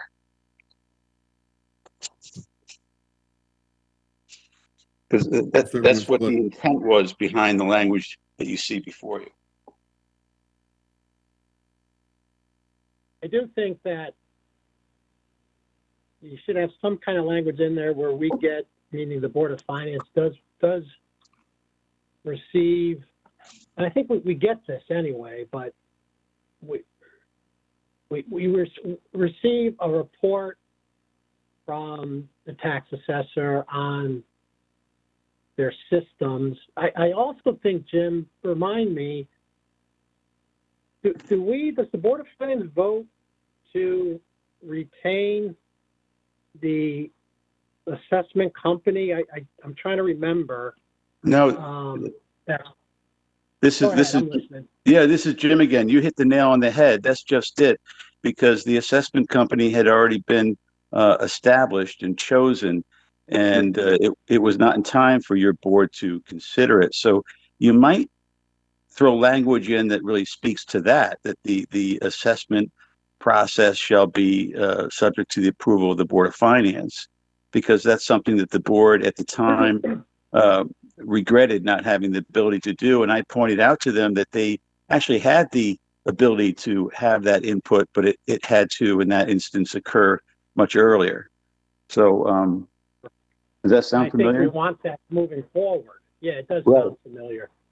So I think that may be the language or the direction you want to go in with this language, and instead of the systems and describing those systems, because as I said, that's already established by a statute. So would it be the first select person shall submit, or the Board of Select Persons shall submit to the Board of Finance the assessment contracts, or is the assessor will submit? What's the mechanics of this? Well, maybe subject to the approval of the Board of Finance, and maybe it's language that, again, Steve, you and I can work on if in principle the commission is good with that concept. I would just advocate for having language that would not just limit it to the selection or hiring of the consultant, but the oversight of the entire process, that assessment and equitable values are established here in town. Yeah, but respectfully, Jim Baldwin, again, that is all subject to very kind of rigid state statutes as to the involvement that can occur from boards and commissions and individuals with respect to the actual implementation of the assessment. That's my understanding. Steve, maybe you can chime in on that. I was going to say the same thing. I mean, we could always put a provision in here that references it, but it's got to be in accordance with the general statutes, and there's not a lot of wiggle room. I'd like to think our statutes and our state practices would be best practices under GFOA, but I think we're kind of confined to what the general statutes permit. I think John Matola had a comment on this. So. No, I was going to agree with that, and John Wynn, and I'm trying to recollect. We do get a presentation from the company that the town hires to do the assessments and they go through their processes, you know, what they did, how they did it, the whole rationale, and they are governed by state statutes about what they can do and how they can do it, but they do report to us when they go through that process. Report as in just give you the information, not in kind of an approval process. Is that what you mean? Right. Okay. Right, and I'm not advocating for approval on the part of the Board of Finance for anything related to property values, but the assessment. So we've hired this appraiser after the fact. Shouldn't we be looking at how many appeals were there? How much difference were there? Just some sort of metric so that we know whether we hired the right person and the property values that individual has established are fair and equitable. Because if we don't have fair and equitable values for our properties, there's not much we're doing well here in town because it's everyone's most significant asset. Yeah. I don't know how I, as a member of the Board of Finance, would be able to determine whether what a company that's supposed to have expertise in this area, whether they did something that was fair and equitable with respect to evaluating the value of property. As Jim Baldwin and Steve have said, there are state statutes and there are, mechanisms in place where a property, an owner of property can file tax appeals and so on and so forth if they disagree with whatever assessment was given by the assessor. And there's a whole system in place to protect them. And Jim Baldwin here again, to add to that, there are statutory requirements, regulatory requirements. Their numbers must come in within a certain range. Otherwise, it's not a valid assessment. So again, I think the reporting happens naturally, organically with the Board of Finance, and they certainly participate in those discussions and inquiries, but it does not rise to the level of decision-making or an assessment of the assessment, if you will. Let me, Well, I would agree. The only thing is, in the most recent reval period, we've seen markedly different results with our town than the town right next door in exactly the same real estate market. So there's something very unusual related to that, and I'm suggesting that the Board of Finance would have a very good role in evaluating how good that appraiser did and how well the assessor helped that process along, because it seemed to me that things were quite out of whack this past time. And it's just isn't really fair to too many people because it's a difficult, expensive process to go through challenging that as an individual. Yeah, well, so Jim and I will take a look at the role for the Board of Finance in approving the process. So they're not going to be approving the contract, but I'll also take a look at some kind of metric analytics that some may be available. One of my COG directors is an expert on this. But let me just do one cautionary point. There are not a lot of firms that do this. There's a limited universe of organizations that are qualified to do this in the state of Connecticut, which is a limiting factor in and of itself, but that I am aware of. But I'll talk to Jim tomorrow and see what we can do to make sure that elements of equity and fairness are taken into account, and see if there is a way to do an analysis within the context of the statute that would be permissible and useful. I think that's, from my opinion, I think that's perfectly reasonable. That's really what I'm seeking to achieve. I don't want anything too far or outside the statutes. I just think a level of oversight would be beneficial. And Attorney Mednick, I'm happy to spend time with you tomorrow. I'm thoroughly familiar with this topic. So good. Excellent. So Jim and I will work on this hopefully tomorrow, if not for hopefully the next meeting, but we'll try to get this done. I have two notes at the end of the chapter, which don't really apply to this chapter. I don't know why they were here. One was from Commissioner Mottola. This is an issue really for I think departments, appointments, terms, and the which positions are subject to the CBA. And then Commissioner Brogan raised a question. This might be, this is for boards and commission chairs, whether there should be an annual reporting requirement from board and commission chairs to the first select person and the RTM. So maybe we should just keep those in mind. I'll just remind the two of you that those questions are out there. For some reason, they were Yeah, I in think this.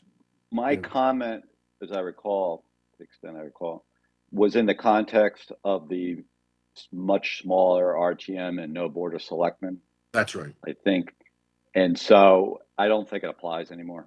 I mean, All right. unless somebody, they can always do, I think they can do All this. The board of selectmen or RTM, if they want it, they can do it. So we are now at the end of the first of item number 2, Roman numeral 2. So we've now gone through what was action item 3. Oh no, actually this next section, chapter 7. Whoop, one more, article 7. Permanent boards and commissions, I think, yes, is part of that. Yes. So let's see if there's anything here. Oh yes. 7.1, Commissioner Iacono, 7.1A. This is a Mednick question. Steve, I'm sorry to do this to you again, but going back to 6.3, the Board of Finance. Again, there's this is where I mentioned where I believe the Board of Finance's ability to set the purchasing policy should be inserted. It is in my version at the very end. It was 10.11 of my version. Yes, it's in the budget. It's in the budget section, Jim, right? The Board of Finance shall establish and may amend from time to time the procedures and guidelines for bidding. So that's, I just thought that similar to the powers of the first select person, maybe that should be restated there just so it's crystal clear. Excellent. I was going to raise that question when we got to that section, so I'm glad you did that. So we will move section 10.11 to section 6.3. Make it a subpart of 6.3. If that's okay with everybody? Let me just get there. It's right at the end, just virtually at the end of the document on page 84 of the charter. You want to take a look at it?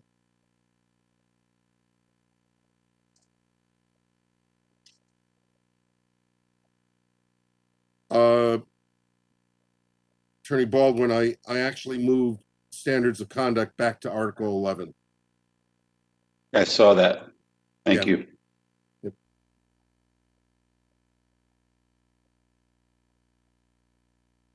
To have created a new article earlier in the document was going to play around with my numbers, and I didn't want to play with our numbers at this stage in the game.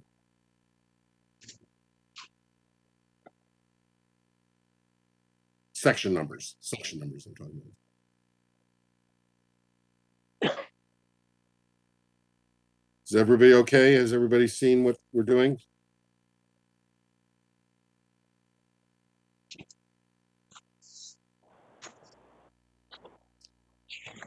Section 10.11 is going to move into the Board of Finance section, out of the budget section. Yeah. We also have, while we're there, maybe Attorney Baldwin has a position on this. Section 10.10 deals with purchasing authority, which I always thought was odd that it was in there. Do you want to move that somewhere else? Jim?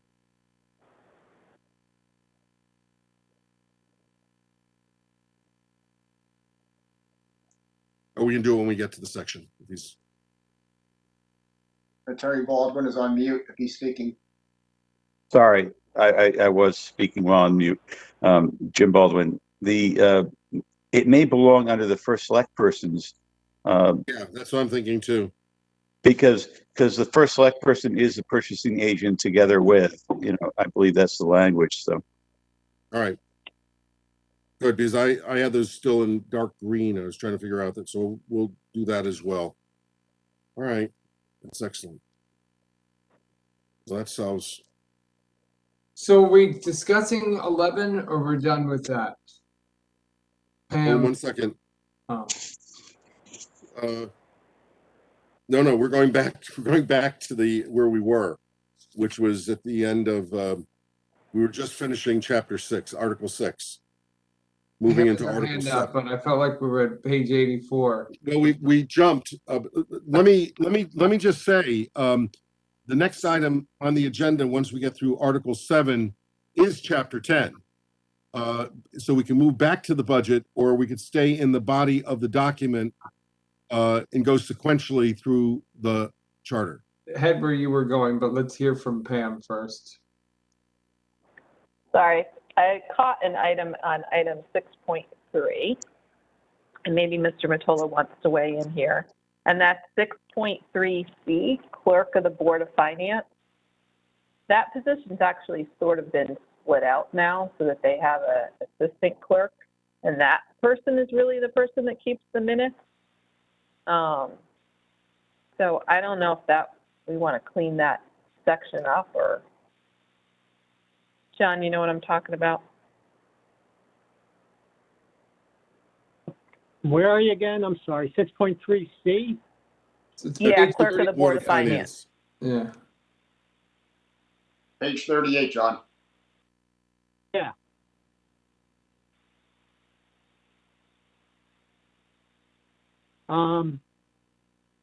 Because really He what you doesn't- have now is a Well, clerk he and doesn't keep assistant he clerk. doesn't keep the minutes, but he does those other things, is the custodian of our records, papers, and data.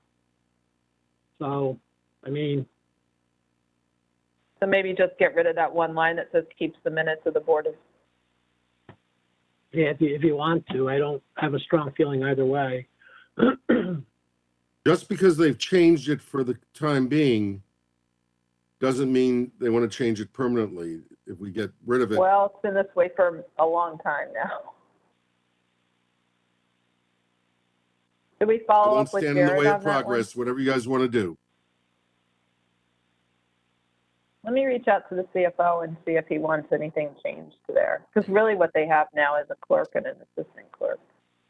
And they pay both of them. Okay. But maybe it doesn't matter. John, if you tell me Yeah. it doesn't matter, I'll walk away from it. I would just leave it. It doesn't matter. Okay. All right. Then Thank it's you. done, not an action item. We all move on. All right. Take 2 on Article 7, Section 7.1. At our last meeting, we eliminated the elector requirement for the chief, the 2 chiefs. Town attorney and I were going through the document pretty thoroughly to make sure that we were not missing anything. And he has a point that he wants to raise in this section. I'll be happy to raise it for him if he'd like. But as we were going through it, I just wanted to express my concern about the breadth of what being a resident of the state of Connecticut is for a chief in a town on the shoreline, and wondered whether you wanted to be a little more restrictive than simply a resident of the state of Connecticut. Should there be some kind of geographic metric within 50 miles, within 30 miles, with, whatever the case may be, in the state of Connecticut, or am I being too persnickety about this? So I just wanted to raise that question.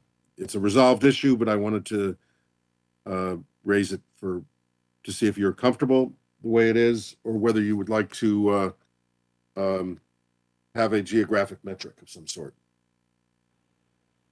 I do recall comments received on this topic from several different former members of the Police and Fire Commission. They advocated for loosening or eliminating the residency requirement for the town, but I recall them advocating for some geographic proximity, and I vaguely recall 30 miles or 40 miles. So I would advocate for something that's a little bit tighter than anywhere in the state, just for safety and access purposes. So, I mean, if we picked a number and say within 35 to 40 miles, I mean, I'd hate someone to want to live at a place and they were 36 miles away and we had said 35 miles, and I don't know how you moderate those difficulties, but proximity, I think, is important.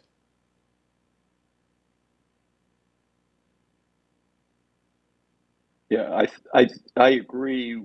We were talking about the comments, and proximity is important. I kind of thought we were going to leave that part of it to the, I guess it's the police commission when they set forth the requirements for the job. And I want to make, I guess, and I want to be sure we're not precluding that by, we want to make it clear the person had to be in Connecticut. Yeah. But beyond that, I thought we were going to leave it, I think it's implied, but maybe we should say it, that you know, the police commissioner may set a residency range or something like that within Connecticut, something like that. I saw the notes and I kind of agree, but you know, is it 30? Is it 40? Is it, I don't know. And I don't know enough about what's really required to decide that, I think. I would make it more comfortable. I mean, in terms of the concept I was raising, if you leave it to the police or fire commission to establish the geographic metric, that would, you know, at least give me some comfort that somebody's thinking about that. Yeah.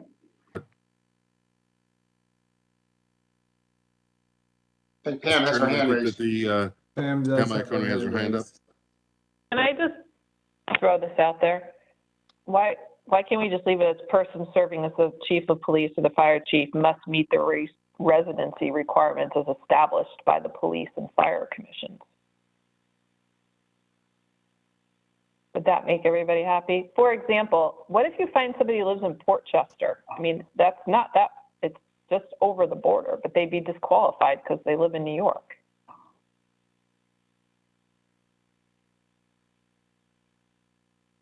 Well, what I've heard is to be a law enforcement person in Connecticut, you need to abide by the laws or live. And I forget, there's some requirement regarding police chiefs, I thought, related to living in Connecticut. This is Town Attorney Jim Baldwin again. Oh, sorry. Go ahead, Jim, please. Oh, I apologize. Go ahead, Jim. No, I'm sorry. I just being a fan of Machiavelli, and not for all the good reasons, just because of the intrigue that it creates. When you leave it open-ended like that, it could lead to unforeseen situations that maybe you want to avoid. And I think that's the purpose of the charter. So I think that it's appropriate for this commission to set a geographic limit, which is reasonable, maybe make it liberal, but nevertheless to leave it up to another body. And I'm not speaking ill of anybody, any current members or future members. I'm just saying that the dynamics are such that it opens the possibility for something unforeseen and undesirable. Let me, I would agree with the town attorney. Let me talk to the police certification organization and see if they have any thoughts on that, whether there's a best practice, whether they think there's a residency too far, or a residency that is comfortable for them, whether they have given any thought to that. I don't know whether Jim has any thoughts on that, but I would agree that we should try to establish it here as well. But I'll be happy to call some folks up at that group to see if they have any thoughts on it. And get back to us. I had a note from someone that said, according to the state of Connecticut Police Officer Standards and Training Council, an officer must live in Connecticut in order to be certified by the state. Therefore, living outside of Connecticut may not be an issue. Oh yeah, no, I'm not. Connecticut standard, I accept. Yes, but I'm talking about the distance within Connecticut from Fairfield. Okay. I agree with you on that completely. Yeah, so what are you doing? You're gonna talk to the chief of police or a different body to No, no, talk no, no, no, about no, how- no. what's The state certifying organization, post? Brian, yeah, post and see if they have any thoughts on this issue, whether this has come up in any way, shape, or form as they certify police chiefs and whatnot. I don't know. I mean, or to contact. I'm very friendly with one of the executives at the International Association of Chiefs of Police and see if they've given any thought to this. My personal opinion is I think we're overthinking this. I think if we just put a residency requirement and then we defer to the chief of police and maybe the first select person, the people charged with hiring the chief, give them some flexibility. I think Pam had some language that she suggested, but I mean, we set the outer limits here and just say, look, we're making a decision that they don't have to live in the town, but they have to live in the state. But it's up to you, a deliberative body who's charged Yeah. with, Yeah. finding this person, whoever they are. Yeah, And I didn't mean to raise a big issue. I just thought it was. no, it's fine, and I appreciate that, but I also am I don't want to be, I don't want to let haste prevail, but I also think that, we may be overthinking this. I think that the decision that we were tasked with making was, should we continue to limit this to someone being the requirement that they have to be a resident of the town of Fairfield? And our answer is clearly no, that we don't want to keep that requirement in there. So what did we replace it with? And we're all over the map. So my suggestion would be to keep the residency requirement for all the reasons that we've discussed. I think that certification being paramount, and maybe have some language in there somewhat similar to what Pam had suggested, giving some deference to the hiring bodies. I think it's the commission or the first select person in terms of a reasonable distance within the town to perform the functions required of the role. Does anyone object to that, or do we want to continue to talk about this, or is there more? I mean, All good. okay. Thank you. Got it. Thank you. You'll see whether I got it when I draft the language. I think I'm I've got sure you do. it. And- Jim had a point. Jim, do you want me to bring it up about the assistant town attorneys? I guess I Yeah, will. sure. Please, you're on a roll. Yes, sir. Jim raised the question. There's right now an electoral requirement for the assistant town attorneys, and if conceptually the charter will allow for it, under Jim's practice, Jim works exclusively with external counsel. If somebody is going to start appointing assistant town attorneys, the expectation or assumption is that it would not be a political sinecure, that it would be to hire the best people that they could hire in a job in Fairfield. And so the question becomes, is the electoral requirement really a requirement that you want to look at for the purposes of hiring somebody to serve under a town attorney who is an appointee of the first select person? Would it make sense to allow for lawyers who don't live in town to work for the town as any other employee works for the town? So I don't know if I said that as well as Jim could have, but I think that's the intent, is that if they're an employee in that office as an assistant town attorney, do they need to be electors? Jim Baldwin here. Yeah, to be clear, they're not employees per se. They are assistant town attorneys, and they're not employees of the town, just like the town attorney is not on the payroll of the town per se. But yes, the idea being that you can expand the universe of possibilities for assistant town attorneys to assist the town attorney with the approval of the Board of Selectmen and the RTM, as the charter now states. And I think that's actually common practice in other municipalities.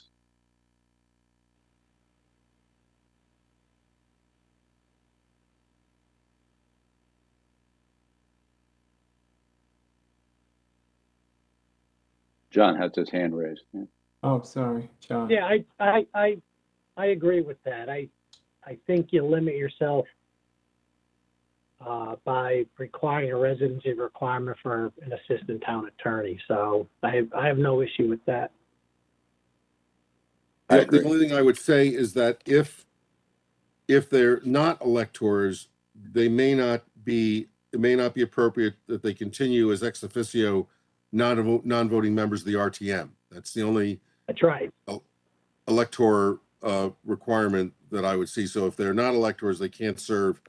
They should not be able to serve as a non-voting member of the RTM. So is there somewhere you can just make that clear in the charter? Yeah, so I would we say don't have, that they are, unless they're not elected. They are if they are Right. electors. So if the, yeah. that's fine.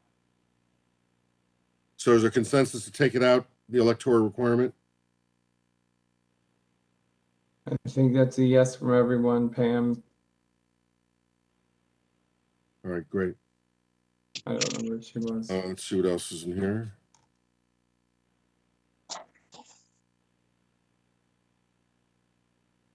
Yes from Marlene. On the next page, in section 7.4B,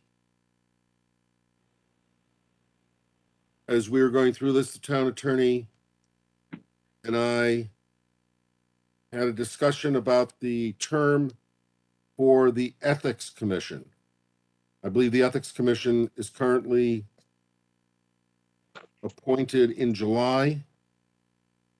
The Golf Commission, for some reason, is appointed in April. And Jim had suggested that we move the Ethics Commission appointment date to the same date in April. Yeah, this is Jim again, and I think that actually was Pam's idea, Pam Iacono, Commissioner I'm sorry, Iacono. Pam. But no, but I regurgitated it and delivered it as my own. But Yeah, my And- thought process was that we don't often meet as an RTM in July, and then that appointment ends up getting clogged up. So, to figure out a different time to do it, but I didn't really know what a good time to do it was, and I, think that Attorney Baldwin's suggestion to get it to April sounds fair and reasonable. Seems to work. I mean, I don't. All right. And that's what we'll do. And that is it for that item 3. Articles 2 through 7 are now complete. Do you want to move to the budget, or should we just continue to go sequentially through the document?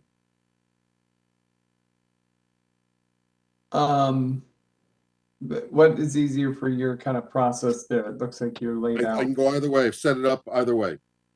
I mean, I can just continue to go sequentially, or take us into action item number 4.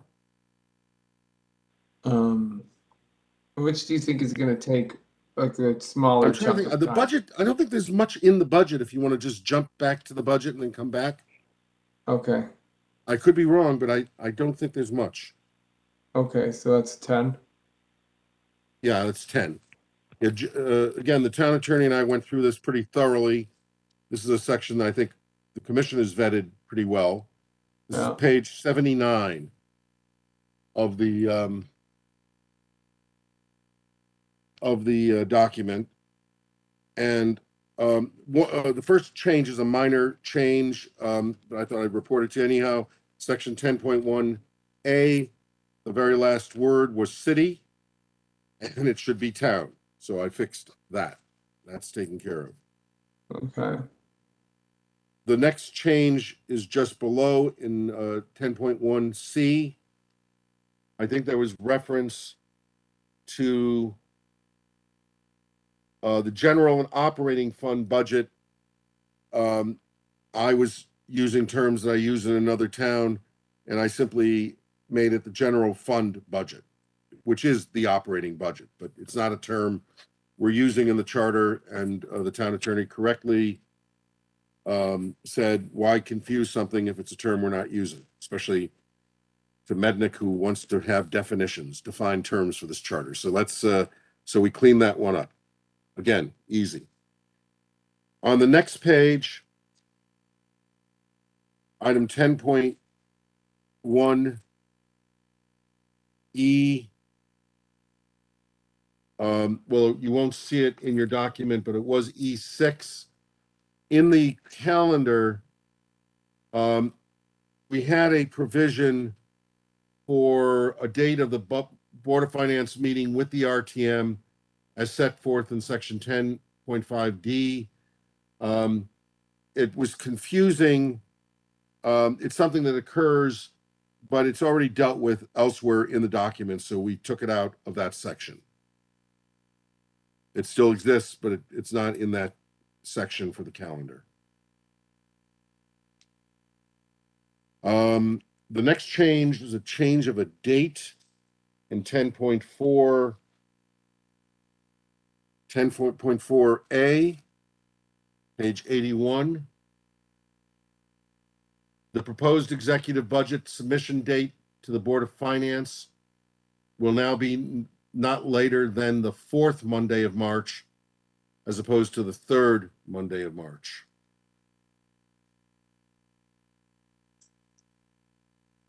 Wait, And this, so I assume, Jim's on the phone here, I assume, and on the phone on the Zoom, that was a result of a discussion with our budget people, I'm presuming.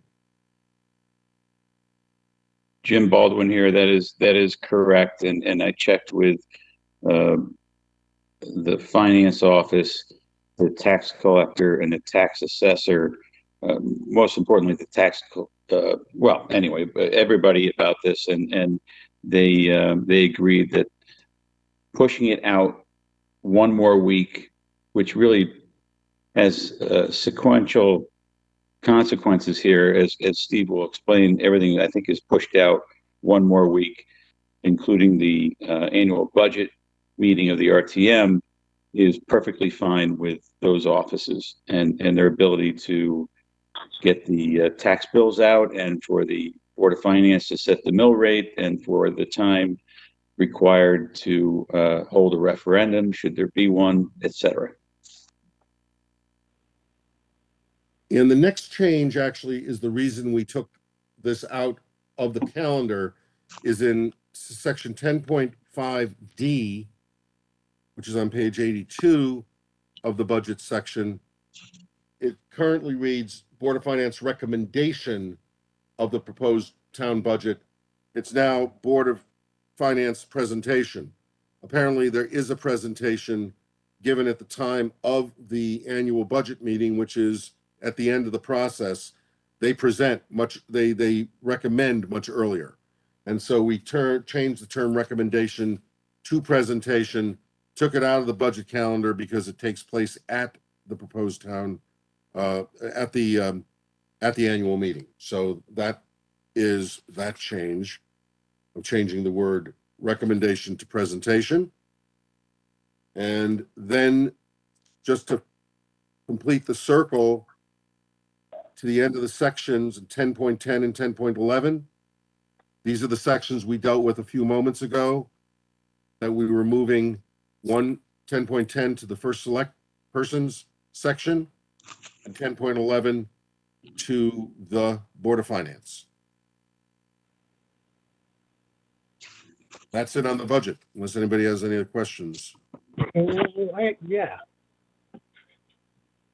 yeah, Are we going to talk about this tonight? I mean, this yeah, is, we're here. yeah, well, so the proposal is, if I'm reading this correctly, is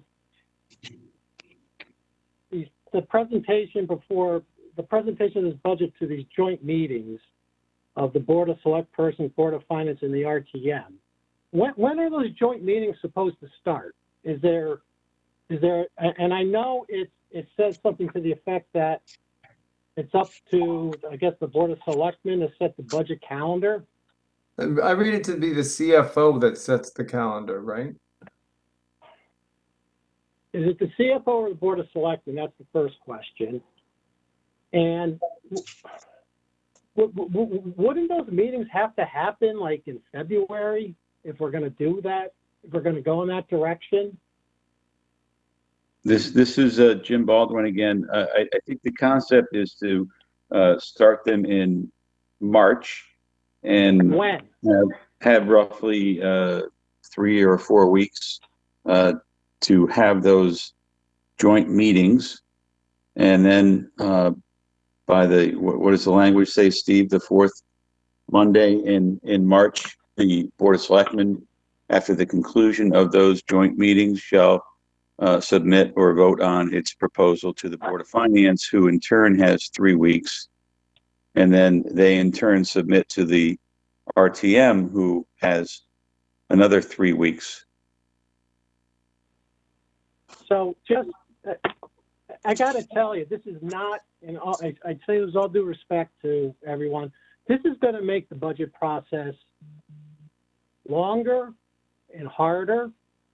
Having joint meetings between 3 bodies on the budget will not be effective. You're going to have too many people there asking various department heads questions. As I mentioned a few weeks ago when we had our last meeting, the Board of Finance meetings on the budget, where we dig down into it, can take up to 3 to 4 hours per meeting. And to think that you're going to be able to get the same type of detail which is required by having these joint meetings is just, you're kidding yourself. And the effect's going to be that when it's the Board of Finance's time and then the RTM's time to consider the budget, they're going to do their thing and have their meetings, and they're going to call department heads in, and they're going to go through the process and ask the appropriate questions and do their due diligence on this. So I appreciate that we want to make this process more efficient. I understand it, but I think this is going to do the exact opposite. What I suggested a couple of weeks ago was that we in order, and the timelines here are fine, I think, but we can take the Board of Selectmen out of the budget process, have the first select person submit his or her budget to the Board of Finance, let the Board of Finance conduct their meetings as they conduct the meetings right now. The Board of Selectmen members are ex officio, they can join us during those meetings, and then go on to the RTM. That way you're going to have department heads only going to possibly 2 meetings during the budget process. Now they go to 3, Board of Selectmen, Board of Finance, and the RTM. If we go in that direction, it would limit them to the 2 meetings, and maybe the RTM may not, need them at that time either after the Board of Finance does its thing. And I just think this is going to, it's going to create more work. It's going to be less efficient doing it this way. So I do think, and I'll say, make one other point, that the idea that maybe that the first select person has a joint meeting to make his or her budget presentation to the joint bodies, so she doesn't have to do that every single time. So what happens now is the first select woman today will give her budget presentation to the Board of Selectmen, then do the same thing to the Board of Finance, and then I believe she does the same thing to the RTM. Could be wrong about that latter point, but she could have this joint meeting with all the bodies together to give an overall presentation, so she doesn't have to do that again to the other body. So I think this is well intentioned, but I just think it's just going to add to the process, and it's not going to be efficient. So I think we really need to look at this. Yeah, I think those, I hear you, John. I'm sure other people have thoughts on the matter. My brief response to yours is that, I do not have the experience that you do by any means with the Board of Finance at all, and my limited experience with the RTM. Conceptually, I do really like the idea of having one meeting where the public knows all three bodies are going. I do know from my experience on the RTM, I think that they're probably the least engaged. No offense to them in terms of how the different bodies dive into the budget, and they could stand to learn a lot from being forced essentially to be at this meeting with the other two bodies, especially with the Board of Finance, who are experts on this matter. You know, obviously they can come now. They don't, from what I saw. And if I'm wrong and they're all there at the Board of Finance meetings, correct me, please. But I see a lot of benefits to this. I don't see any limitations as to follow-ups that could be done if the Board of Selectmen or the Board of Finance or the RTM needs to meet with an agency at some point to clarify what's being done. But, you know, I see some benefits from change. I get the change is never kind of, it's always difficult to kind of change a process like this, but this I really think is probably one of the real, you know, substantive changes that we can make that can actually make the town a little more user-friendly and efficient. I do actually disagree with you that it will be less efficient, but you know, obviously, again, I defer, I respect, I should say, your knowledge in this area, and so I'm not discounting what you say, but those are my thoughts. So, John Wayne.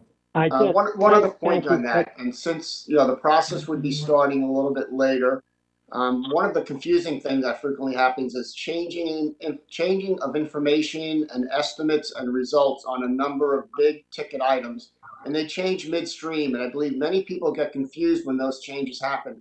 Doing it with one uniform set of meetings will allow the set of information that's available at that point in time to be discussed and evaluated, and it won't be changing from different meeting to different meeting and confusing and requiring going back and revisiting things. So we're going to have a meeting of 39 people, actually almost 40 people, where members think that 40 people at these joint meetings are going to be able to do their due diligence and dig down and ask questions of department heads about the budget. And I know Steve's raising his hand. The RTM can have a committee member do it. So let's say 5. Let's say there's 5 plus 9, 14, 16 people at a meeting doing this. I'm telling you right now, I've been doing this for a long time.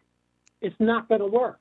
And I really need you to seriously consider not going in this direction. It's not good for the town. It's not going to streamline the process. It's just not going to do it. It's not going to enable us to do our due diligence on the budget, which is the most important thing we do every year. And I'm sorry, I'm not going to support this. And, you know, maybe I'll lose 6-1, but it is not the right direction to go. And John, would you advocate the right direction to go for efficiency is to eliminate the Board of Selectmen from this process. John, would you accept that we should allow the chief executive to establish the budget process that should be run and allow it to be periodically updated as circumstances change and require? No, that's the Board of Finance duty. It's not just the chief executive's duty under the charter. It's just, I'm telling you, if you put this in the charter, it's going to be a disaster. And we are going to be up to our you-know-what in budget meetings from the beginning of March to well into April. I'm telling you that. It's going to be horrible. You don't want to listen to me? Don't listen to me. I'm really adamant about this. It is not the right direction to go. It's bad government. I guess I'm missing how it's going to cause more meetings and it's going to be more of a, you know. Because Brian, we have the police chief at our Board of Finance meeting presenting his budget. We could take, as the Board of Finance, 9 of us, 2 hours with the police chief, asking him questions about his budget, getting involved with it. How are we going to be able to do something like that with 19 people at a meeting? the police chief meeting then will be probably for 2 nights to get into the detail. We do this with our insurance people, our auditors. We get into this. And Yeah, to but do this, so I'm sorry. That's assuming that I'm 19 telling people you- are going to have all different. Don't you think that the subject of the questions will be somewhat similar? Like, don't you think? no, What am I missing here? I'm not trying to be a obstructionist at all here. I'm just trying to understand. Like, if we're all sitting looking at a budget for the police department, for your example, and the Board of Finance takes 2 hours asking questions, what the RTM members are going to have a totally different line of questioning for the same agency. I'm just wondering how it's exponentially going to be 2 hours of totally different questions for the same agency. well, members will have, people have different questions all the time. That's how it happens. So I'm just, it's not the right way to go. I'm sorry. Okay. I don't know what more I can say on it. And Chris Brogan has I think it's an attempt to not get into the dive into the budget, and it's going to make our meetings, the process, much longer. Okay. Maybe Chris This is just- Brogan. Yeah, my view is it might work and it might not work. It's going to be a lot of the intent of the people in there, and it's going to take change, and they're going to, I don't know, it's going to be different. They're going to have to want to work with it a while to figure out to make it work, and it might not. So that if it doesn't work, it does concern me that we're locked into 10 years or 15 years of it. So, Yeah. and I think we started, and it was the end of the last meeting. I think my mind was getting a little foggy. I think we talked about maybe trying to put in some kind of potential off ramps if everybody sort of agreed this thing's not working. Because if it's not working, we really are creating a fourth meeting. We've gone the wrong way. So, yeah. So we did. So there's that variation of procedure that I don't think that covers this, but maybe that could be expanded somehow to cover this area. Pam. And I get it. I came from a 9-member board, and then I jumped onto what was a 50-member board. I 100% have been in both seats and understand where you're coming from. And I understand and hear the, issues that could arise from that. And you're right. If that is not handled appropriately and run really well, that could potentially go off the rails. I acknowledge that. But I think that there are a lot of benefits if everybody is willing to buy into this, and when there are processes in place to have everything heard, presented at once by the first select person, and maybe there's a pecking order for how questions get asked. Perhaps that the first line of questioning starts with the Board of Finance, and that's taken care of before it moves to somebody else. There needs to be some type of streamlined process here where you hear it all at once. I really like this idea that everybody's in the room hearing what everybody else is saying and such. But also know, too, that the Board of Finance and even still the RTM are still going to have an opportunity to have follow-up and call people back. I don't necessarily see the point of keeping, as an example, the police chief there all night going deep dive on something at first review. I would think that that would be a notation, and then you would call that person back. But, maybe not. But I just do want to remind everybody that this is not precluding any other body from asking a department head back for follow-up. So, Steve, what do you say to this off-ramp that Chris mentioned? The off-ramp being, if this if is, it doesn't work. yeah. Yeah, if people are looking at it and it doesn't work, for whatever reason, There's already an off-ramp because each of the bodies can conduct their own due diligence once they get it. They just don't have to go through the entire dog and pony show. There's another potential off-ramp as well, and that is under charter revision, the if this is not working, you can, by 2/3 vote of the legislative body, modify the schedule of your budget process. This is Brian may remember this passed in 2018. Yeah. Speaker Ritter got this through. It's a very interesting piece of legislation. In fact, some people have brought it up as a way of remedying the problem in Bridgeport right now of modifying the budget process.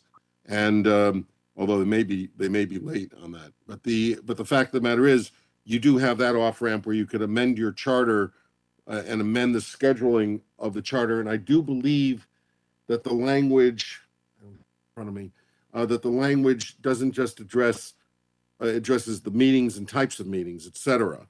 And so you could amend since this is part of the charter schedule, you could actually fix it with a charter revision by a 2/3 vote of the legislative body. This is Jim Baldwin. Can I add to that? Expressly stated in the body of the charter, the existing language, which still is there, is variation of procedure. The Board of Select persons, with the approval of the Board of Finance, may modify and vary the budget submission process in the interest of efficiency or in the event of special circumstances. So it's already there. Yeah. Yeah. Does that allow us then, that provision allows us then to do away with the presentation before joint meetings if we feel it's not working? Is that what you're saying? Because then you're cutting out the RTM from this first round. And well, I guess my Well, you may be question cutting is, out the Board of why are Finance we- from the first round as well. Why wouldn't they be cut out? Yeah. Why are we doing this? I don't understand why we're doing this. The one thing that works well is the budget process in Fairfield. And I just think we're creating a whole new layer that's not going to help anybody. So and I'll answer that because I recall that was one of the things that was very clear in terms of an issue to address with charter revision. A lot of it was this ambiguous efficiency. Let's take a look at it. You know, do we need a treasurer? It was something that was very clear, black and white, that the first select woman has said time and time again, every time she's addressed this body as the executive, the process does not work. It's clunky, it's inefficient, it's redundant without like checks and balances. Like the redundancy doesn't add further checks and balances. We've heard it time and time again from the executive branch that there is a problem with it for whomever holds that office. So that's why we're addressing it. And so I see that you're representing the Board of Finance kind of point of view, but this is exactly why we're talking about it, because it's a large issue. It's one of the most important things the town does, and there's been identified problems with it. So we're looking at that. I appreciate that. The first select woman has expressed an issue with this. That's the only person that has expressed an issue with this. I haven't heard anything from Board of Finance members, haven't heard anything from RTM members, and we're not here to make the budget process easier for the first select woman, all due respect. No, so, we are not. No, we're not. No. We're not. And so that's the one who's pushing this. And there's no reason to do this. I wouldn't say that it's being pushed. I think it's been identified, you know, and this is identified, and here it is in black and white, and it looks like we're going in this direction. Maybe I'm wrong. Maybe we'll vote against it, but Can I just point out for the record? Yeah, Steve. I believe the commission directed me to write this. I think that there was Yeah. This is the second I debate didn't on direct you this. to write it. I can tell you No, that no, no, right and now. I recognize that, but I think there was a consensus to move in this direction. Otherwise, there was no reason for me to put this in there. I've So never. we're seeing this for the first time tonight. We're debating. That is not true. Whoa, whoa, whoa, whoa. That's No, what no, we're- no, no. no. This Respectfully- language here is the first time we're seeing it. Respectfully, And that it's is joint not true. meeting It's been stuff. in the budget document for a while. The joint meeting thing's been in it? No, it hasn't. It was a week or two ago you gave us this. The joint meeting provision. We haven't discussed that yet. We have had the same We discussion. had this discussion. This is and this is Not this language. All right. It was at the, We it was don't- at we the don't- April 25th meeting. I We didn't haven't draft decided something out as a of, commission whether we were going to do this. We were going to look at it, and we're having the discussion tonight. And in my opinion, it's not the right direction. So we're going to keep going around in circles. You heard from me. Okay, It's can not I circles, just, no. We'll move on. Pam. It's not circles, John. It's look, we are having the discussion again. This is something that we did discuss. Believe me, I remember we spent a lot of time discussing this. It was heated the last time, and it really is, when it boils down to it, we're talking about the process remaining the same except for the hearings or the informational sessions. And really, I get that you think that it's being driven by one body of government, but I'm looking at it from a public perspective too. Look, it was identified certainly by the first selectwoman's office, but it's something we all discussed. I think it makes sense. You know, so there are a lot of things that we've brought up. I mean, most of what has come before this commission, we've rejected because it didn't fit. This seems to make sense in terms of the goal we're trying to reach. It is not a radical change in my view. I get that you think it's going to be this disastrous result, and we've been assured now that there's some type of off-ramp, but two, now that I look at it, there's a statutory one and there's one in the charter. So I'm not seeing why trying something like this that hopefully could help the public find one thing to follow and know how the town is spending their money. And quite frankly, I think the RTM can benefit from sitting in this meeting with the Board of Finance. I don't think they're going to have a whole, I venture to say that most of the questions they would have would be very similar to the ones the Board of Finance are asking. So they will listen to those, and it's not going to add on the exact same amount of time. I could be totally wrong, but I mean, that's my feeling on it. And I think I'm very clear on yours. I'd like to know where everyone else stands, and we could kind of move on from this. But I don't think it's that radical of a change. We're talking about the hearing process. We're not taking away any authority from any body to make a decision as it relates to the budget. John Wynn. Just some observations. I think we did hear, or I have heard from various places, that it's a confusing process to the public, even to people who are financially astute. It's a burdensome process on the town department heads. It's an incomplete process the way we're running it now. And we've changed the budget process several times over the past 10 years to deal with various different things, which to me is an indicator what we were doing may not be the most effective and efficient and best result process. So for those reasons, to try something different would seem to make a lot of sense, particularly when they have the protections of an off-ramp or an approach to go back to remediate whatever's not working when we try to do something more effective. All right. I mean, Pam. Oh, I saw Pam first, John. You're next. That's all right. Well, I think we need to take the temperature down big time. There's no reason for people to be yelling. That's your comment? No. I have heard from the public, and I mean, we all have. It is really hard to follow the bouncing ball. It's hard for elected officials to follow the bouncing ball. You have to be really dedicated to do it. And it's not easy. And there is some benefit from having this all be in one place. I agree. It's not that radical. We're all going to get in one room. There's an off-ramp. So what if the first select person wants it and you don't want her to have it? The public is also having trouble following all of this. We've all heard it. Each one of us in a different capacity. You know, John, this has been a really nice commission. And it's really, the snarkiness is just not helpful when all of us are just trying to do the right thing. It's really not. And I've known you a long time. So please, just pay us all some respect. So we're even tonight, Pam, because you said something earlier. 1 for 1. Okay, 2 wrongs make a right. That's awesome, John.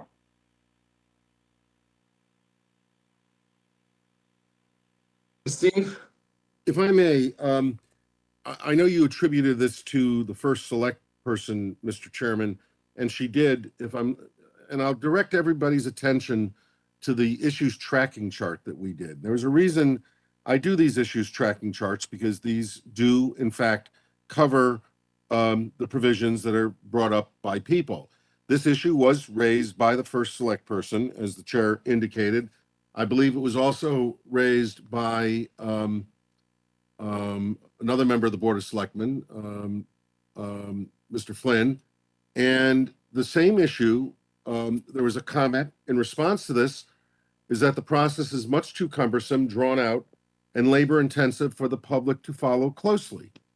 And if you take a look at footnote number 212, you're going to find that it's somebody who's been a critic of many of the things that the Charter Revision Commission is taking. So the comment has come up, I would say, in a bipartisan way over the course of time. And the other thing I'm going to say here, and maybe people don't realize this, and maybe I'm misreading something, this is not a provision I've ever drafted before. It's a very interesting provision, because what the chief executive has recommended in this process is an opportunity to look, and stop me if I'm wrong, but I think I'm right, is you're going to be looking at the department head budget numbers before the first select person has, and the Board of Selectmen have formulated their budget. So you're going to be seeing the raw numbers that these departments have for their priorities. At that point, there will be no budget. You're going to be seeing the broad numbers that the police chief wants for his department. You're shaking your head no, John, but I was chair of a finance committee, and I would have loved to have seen these numbers. Am I correct? I mean, this is done before the first selectman and the Board of Selectmen approve their budget. Am I correct on that? It's done before the Board of Selectmen approve the budget, but I'm reading this, that the first select person's going to have her proposed budget, and then she's going to have these joint meetings on her proposed budget. That's how I'm interpreting this. Oh, yeah, it's So the following first step in the transmittal of entire- the recommendations, yeah. The first step in the process will be these joint meetings on the first select woman's proposed budget. That's what's going to happen under this. Yeah.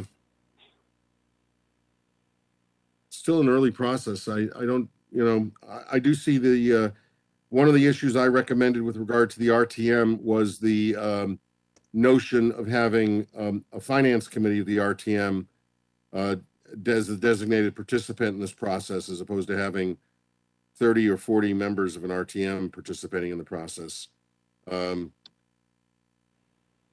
It's an interesting process, but you do have a couple of prophylactics in the process.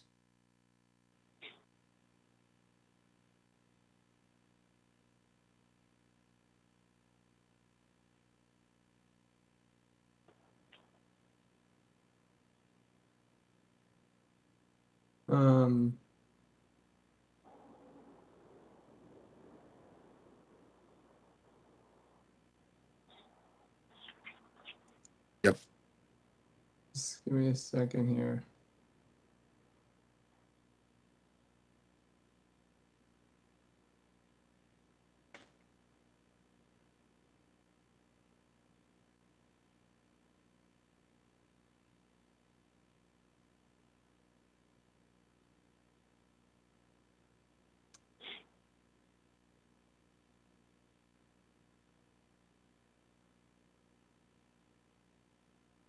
Yeah, and there's the clauses right there. You're right. It's her recommendations.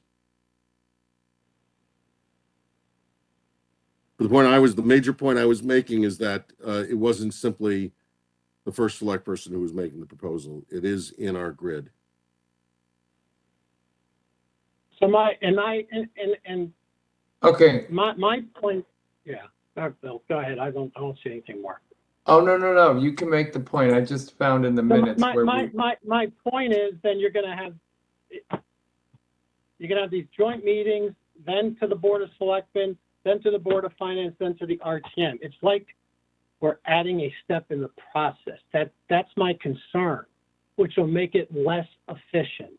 What's That's the all step I'm that's saying. being added? Wait, that's where I'm missing. I'm truly missing that. The first step is going to be the joint meeting, and then it goes to the Board of Selectmen.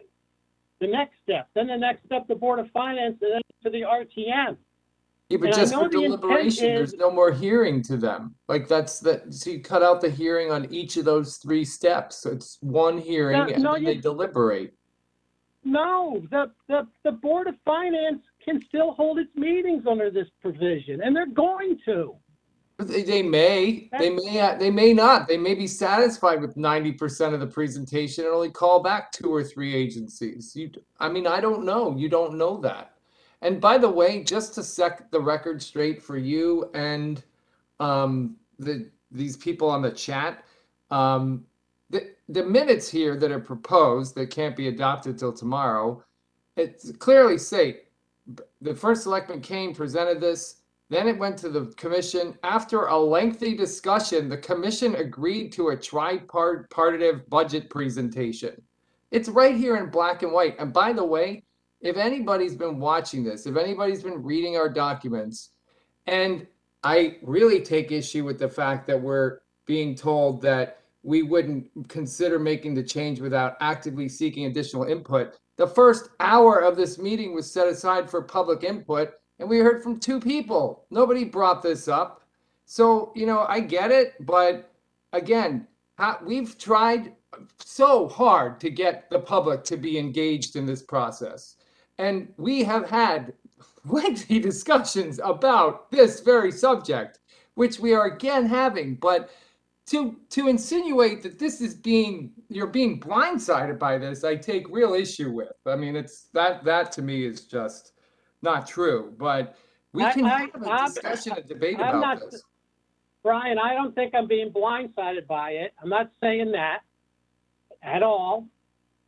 We had the first select woman here about 2 weeks ago saying she wanted to go in this direction. We had earlier discussions in this process about trying to make the budget process more efficient, all right? And this is the first time I'm seeing this language was just given to us a week ago. And I wanted to see the language first before I said yay or nay, because I had my doubts. And now seeing the language, I have my doubts it's going to work. That's all. The language is what we asked to be drafted as a commission. Maybe not you, but So let me ask you a question. Who chairs this meeting? Who's chairing this meeting? How many meetings are we going to have? Who gets to decide what department heads come? How is all this going to work? It's just there's so many questions about it that I have a concern about. I'm not saying you blindsided me at all on this. If you think I said that was not my intent. Okay.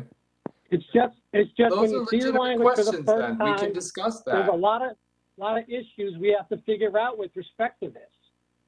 And I'm again agreeable to make it a more efficient process. And I stated to you how we can make the process more efficient by eliminating the Board of Selectmen process in this. That's all. We tried to eliminate the Board of Selectmen, and that didn't work. And only in the budget process. That's all. Oh my gosh. I know. Yeah. Well, the actual proposal for the joint meetings came last November before this body, literally by one of the selectmen, by Mr. Flynn. specifically on November 16th. Steve, was it to make the budget process more efficient? That was what he wanted us to look at. No, right? mandate joint meetings of the Board of Selectmen and the Board of Finance was his recommendation. That's what I'm calling for. Joint meeting for the Board of Selectmen and the Board of You Finance. want to cut out the RTM. We can do that, not the RTM. You're adding another group that's going to make it more voluminous. I'm all for joint Board of Finance, Board of Selectmen meetings. What if Let's the do chair that. of the Board of Finance chairs the meeting? One of the issues that's unresolved. That could help.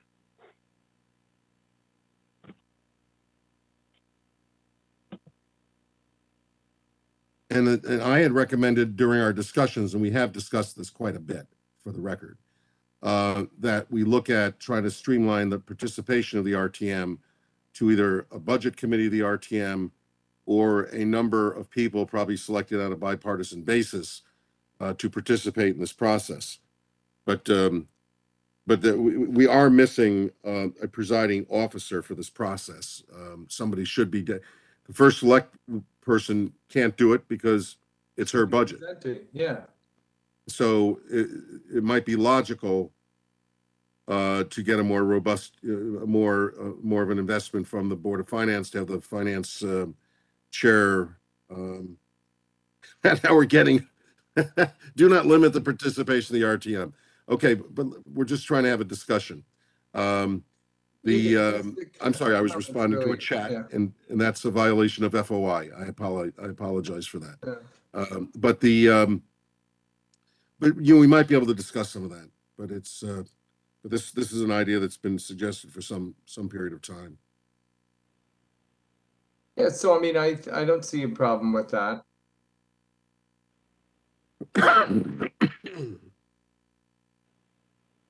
The first select person is going to be presenting anyway. So, I mean, these are details that need to be filled in. But I mean, Yeah. Or co-chaired by the chair of the Board of Finance and the moderator of the RTM. Might be another approach.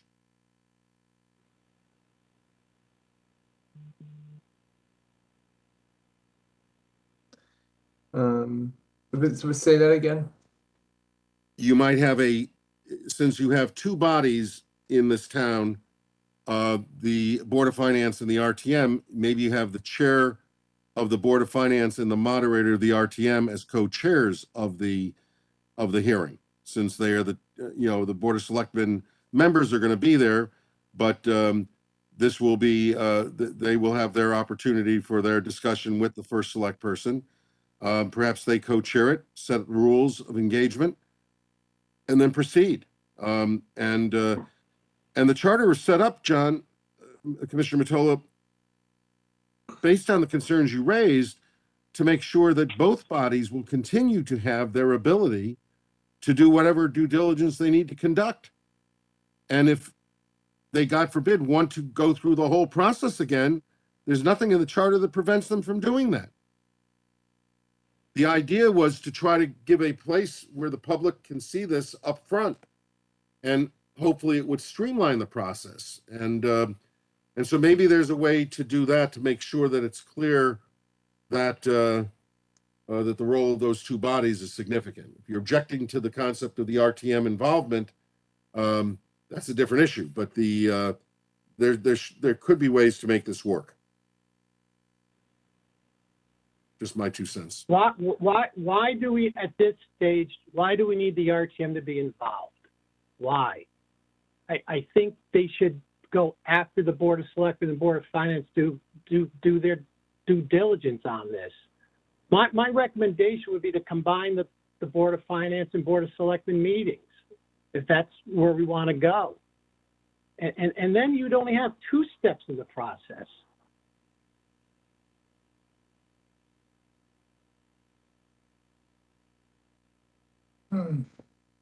I mean, let's think about it. We're not going to solve it tonight, obviously. I just, that's all. I'm trying to work with all of you, and I feel strongly about this, and I want to do what's best for the town also. I can tell you do. Yeah, no, I mean, I think that we can continue this conversation, but with the caveat that let's start from here, not rehash what we've done, Right. you know, and that would be my suggestion, that maybe there are some holes to fill in. I really think it's worth a shot of trying to do it this way somehow, you know, and I feel even more comfortable with it because if it doesn't work, there's a way out. And I think everybody involved will know whether or not it worked. And you may be surprised. I hope you will be. I hope the town gets to try it, but I think it's probably time to maybe stop here and pick up tomorrow night. Made That's great. some progress, but just in terms of some housekeeping, we have left the budget and what are the other, we have another Well, section. Then we will be going through the action item number 4, which is the appointed officers and commissions, boards and commissions. And so we have all of those questions. We started going through that a couple of weeks ago. And then and then it will be some cleanup. There's still a couple of issues that are involved there. We should be able to get through that, very similar to the stuff we talked about earlier this evening. I'll try to get resolved some of the issues that we brought up this evening as well. And we should think about, if not now, bring your calendars tomorrow, because we need to think about bringing this ship into port. And we have tomorrow's meeting. We have nothing else scheduled. We're going to need to schedule a public hearing. And I'm running 3 charters right now, and I just started a 4th for next year now. Well, I have no meetings on that yet. So I'm trying to bring 3 ships into port right now, and we need to schedule a public hearing and at least 1 more meeting. My goal would be my goal would be to have us present this document to the Board of Select Persons for their June 6th meeting. So that, but we haven't talked to the first select person about their receptivity for that. They may give us a little more time. But I think we can get it done. I think we're at a point where we have some decisions to make, and maybe some more due diligence in these areas, but we really need to think about 1 or 2 more meetings plus a public hearing. And tomorrow's meeting as well. Plus tomorrow's meeting. So tomorrow we should bring our calendars, and I will propose some dates based on my crazy schedule right now, which I'm running simultaneously. I have a schedule that is tracking all 3 of my charters, and I have dates in here for Fairfield that I've reserved so that we can try to get this done. And, you know, if we need to do a Saturday, we can do a Saturday. I know no one wants to do that, but I think most of the heavy lifting is over. As you can see from the earlier section, there's a little cleanup that we have to do in the stuff we went over earlier in the evening. I think the same thing will be true of the data that we're going to go through tomorrow. I think we have a couple of political questions that need to be resolved, and I think we can do it. We may not need 2 meetings. We need to be able to do it with 1 additional meeting plus a public hearing. But let's let's see what we can do tomorrow about scheduling this information, scheduling meetings to bring this to a close. Okay. All right. Sounds good to me. Any comments or questions from the commission members before I entertain a motion to adjourn?